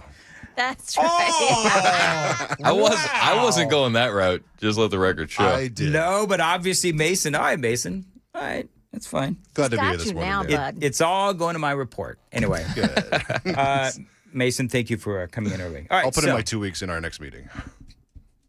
You're not allowed to do that. Why not? I'm just kidding. No, I'm kidding. Hold on. It's a joke. Is that an inside joke? Yes, it is. Okay, that's an inside joke. Okay, very good. We had somebody else, Joan. I don't know if you know, but somebody was called in for a meeting. No names. No names. Yeah. Somebody was called in for a meeting, and they just said, F it. I'm going to give my 2 weeks right now. Could be anybody. Could be anybody here. I think I already know. Or not here. Not here. Yeah. Oh, my Lord. What a show. They left a long time ago. Yes. Chris, all right, so you guys want to talk about Scott Bessent? Yes. So Joan doesn't believe that actually I happened. don't think it's true. Joan thinks it's bovine scatology, as Uncle But Phil used to say. we also heard that he was getting into it with Elon Musk, and then Yes. Elon had the black guy that got blamed on Stephen Miller. Right. That's what I said. Okay, here's the thing. But I think it might have been Scott Bessent now. Mason, I need you to Google, is Scott Bessent left-handed or right-handed? Ooh. Because Elon, was it? It was this eye. It was his right It was eye. his right eye. So if I'm hitting somebody's right eye, I got to be left-handed. Yeah, maybe. But mild-mannered Scott Bessent. I mean, I love the guy. Like, I think he's awesome. He is one of my faves. So, I think He's got a temper on him. he's got a temper on him. He's right-handed, though. But now they're saying that he's right-handed. He's right-handed, He's what Mason right-handed. said. Yeah, but Okay. suppose Stephen Miller's Elon Musk- left-handed. Suppose Elon Musk was standing to his side and he hit him with his right hand right there. I mean, it could happen. It I don't could. think that tells you anything. Should we practice on Mason? I would just trust Philly Joan reach that because she was raised on the streets. Not exactly, but also, if you just look at all the reporting, it's all unnamed sources. They're not citing There's like anyone in 3 or 4. particular. There's 3 or 4 sources, Joan, But none of them are named, And Joan, Dan. don't you believe Politico? Please, they're the worst of the worst. What? How about Daily Mail, Joan? Yeah, no. They're not even in the Daily United Mail? States. Daily Mail had it at the top of the stack yesterday that he was getting into it with U.S. Federal Housing Director Bill Pulte. Daily Mail just loves the buzz. Apparently, Pulte was talking to Trump. Yeah, Pulte was talking to trash. It'd And be like Bessent said, "What the F are you talking to the president about me? F you. I'm going to punch you in your effing face." It's a lot of Fs. That's a lot of Fs. And then Pulte wouldn't go outside. See, I don't believe Catch that me Pulte- outside. How about that? Yeah, exactly. He doesn't look like a guy that would be scared by that. Pulte? Yeah. The clash drew immediate attention from people in the room when club co-owner and financier Omid Malik tried to soothe tensions. Bessent tried to get Pulte kicked out of the club. "It's either me or him," Bessent said to Malik. "You tell me who's getting the F out of here. Or," he added, "we could go outside." "To do what?" asked Pulte. "To talk?" "No," Bessent replied. "I'm going to effing beat your A." I love Wow. that. I think it's funny. I think it's true. We did it's so funny? Hey, Joan, we did a poll earlier that has since been taken over by another poll. But people were siding with Joan on this. People said that it wasn't true. I don't believe rarely anything. find myself on the disagreement end of so many WTN listeners, but the Daily Dan poll, really today was the Daily Joan poll because more people agreed with Joan. Oh. Yeah. What was the poll? It was, do you believe that this story, do you believe that Scott Bessent really threatened Bill Pulte? Lashes out in Ganger. Yeah. So Yeah. the New York Post has an article, and it's titled, Here's Who the White House Staffers Like in a Cage Match Between Bessent and Pulte.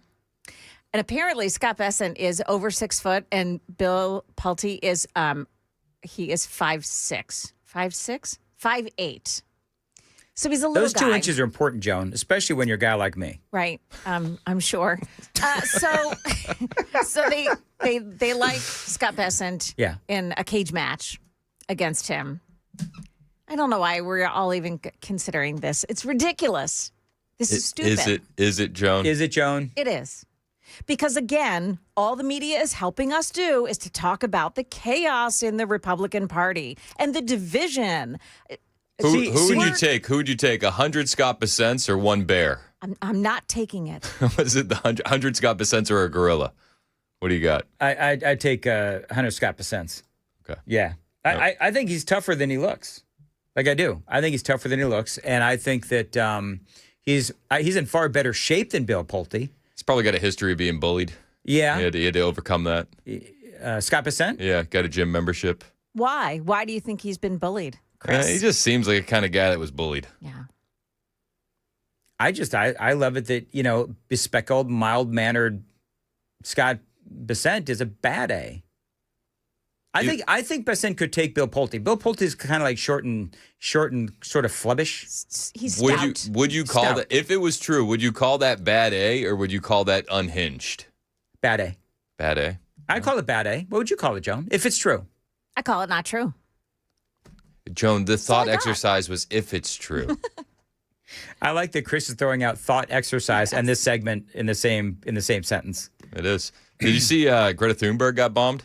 Oh my goodness.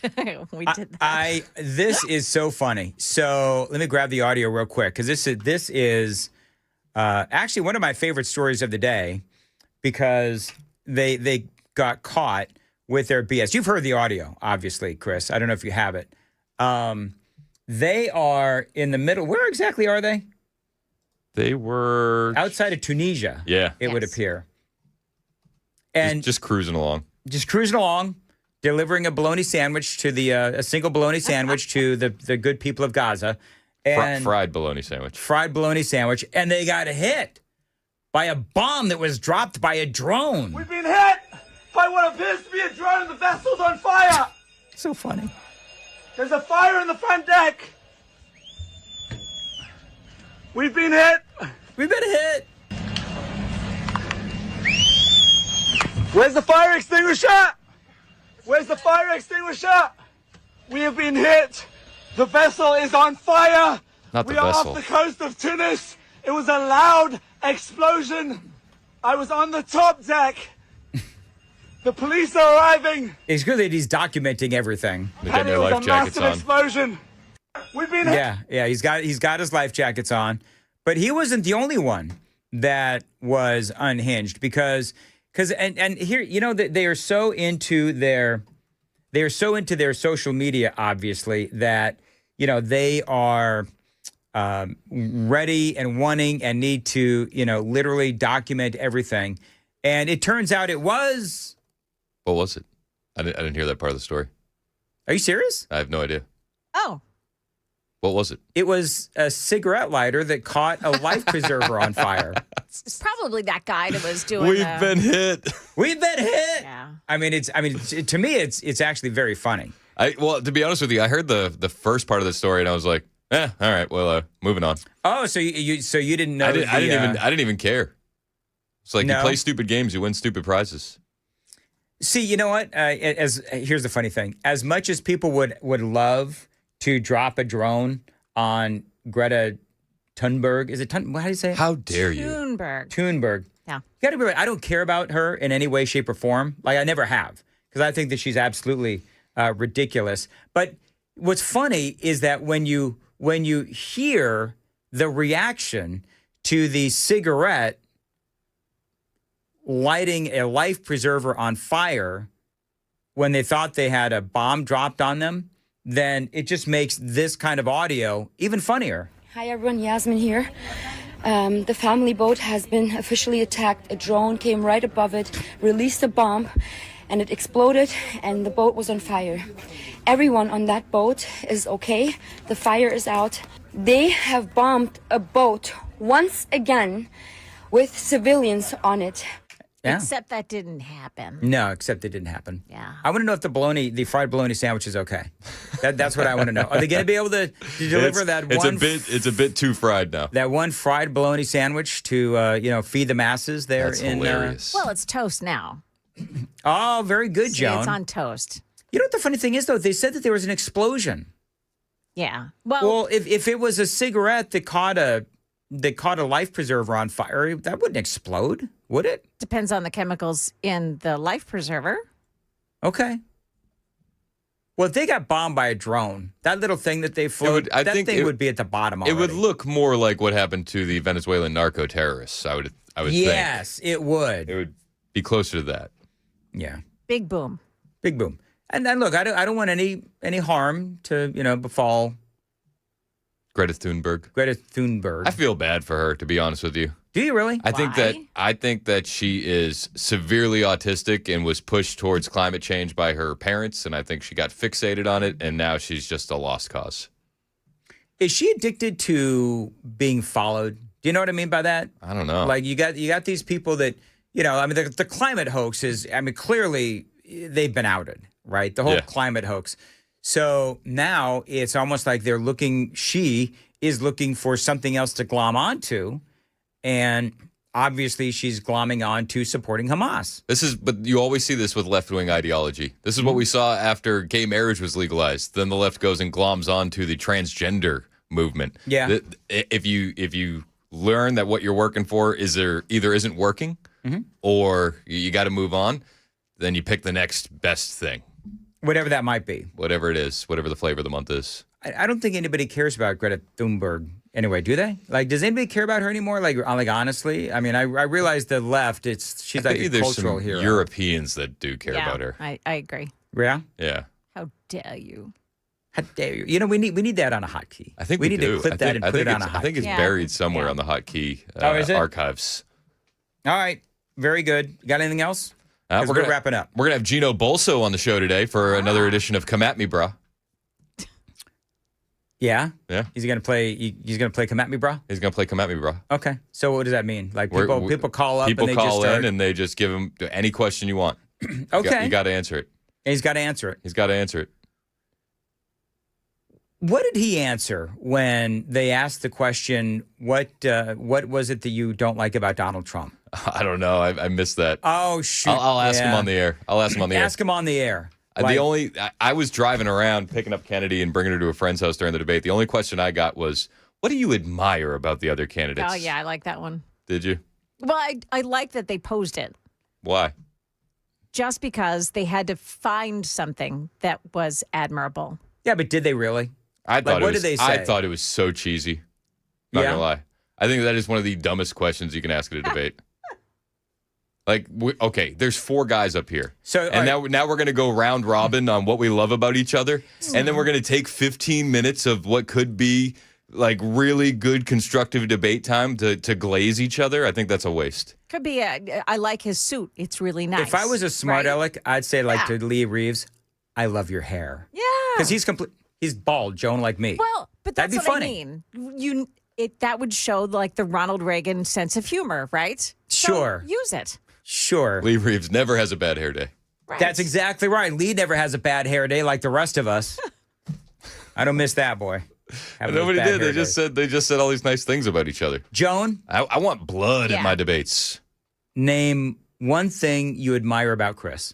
About Chris? Mm-hmm. Don't do it. Don't do it. He's tempting you, and this is a waste of a segment. He's got nicer eyebrows than I do. Okay, yeah. Here we go. Yeah. If a baseball stadium outfield were eyebrows, there would be Chris Had's eyebrows. Okay. Thanks, That was Dan. so dumb. Thanks, guys. It was really bad. Was it bad? Yeah, it was terrible. All right, fine. You know what? I'll just sounder your butt. Fine. You know what? I'm going to get Scott Bessent in here to teach you a lesson. Oh, jeez. He'll go Jersey Bessent, because I think that's where he's from. Isn't he from Jersey? Oh, is he? That explains a lot. It does. It does. Anyway, Joan, what's coming up? Well, coming up, this guy lost his job for praying. We've got the story of a Clarksville football coach. Also, Treasury Secretary has a warning for the Supreme Court. Those stories and more at 9 o'clock on Super Talk 99.7 WTF. Is he going to ask Amy Coney Barrett to step outside? Yeah, maybe. Is that what he's going to do? Well, you'll see in the news, Dan. Okay, it's very a good. tease, for heaven's sakes. Very good. Mason, are we supposed to play the promo? Am I going to go straight to... All right, play the promo. Okay. All right.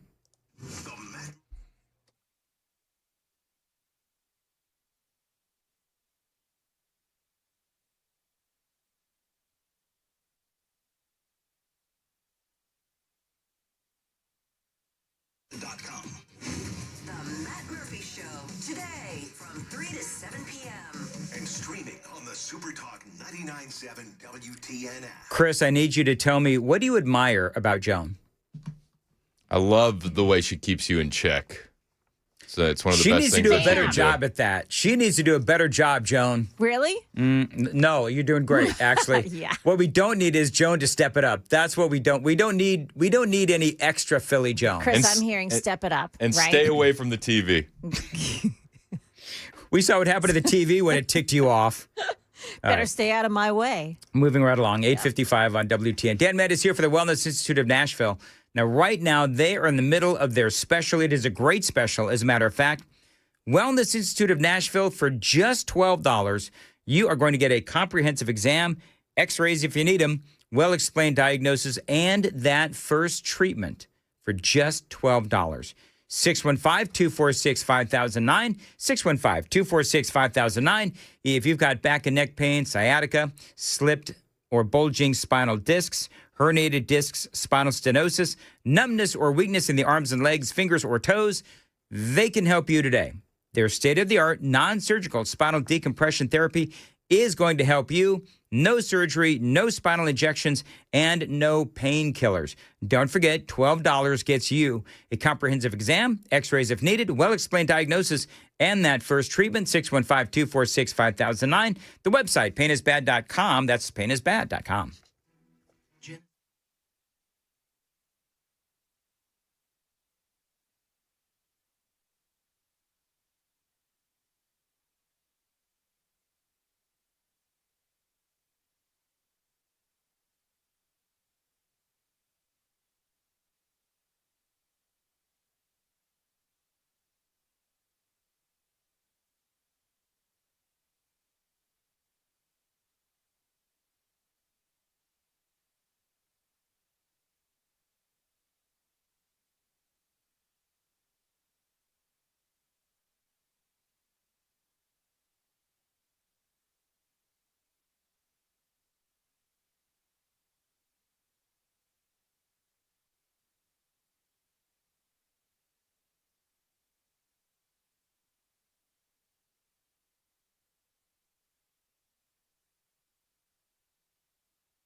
Skilled candidates you want. At Robert Half, they know talent. Visit roberthalf.com/talent today.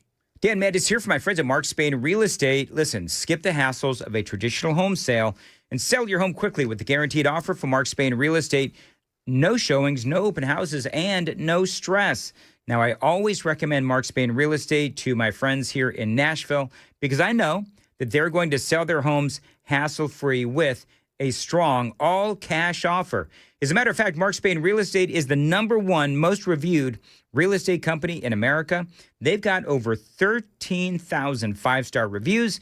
You can trust my friends to sell your home fast and for maximum profit. You know, Mark Spain Real Estate has been helping homeowners sell their homes for nearly 30 years, and they've served over 72,000 satisfied clients, and you could be next. Call them at 855-299-SOLD. That is 855-299-SOLD to get your guaranteed offer today. There's no obligation. 855-299-SOLD. You can find them online anytime. It is markspain.com.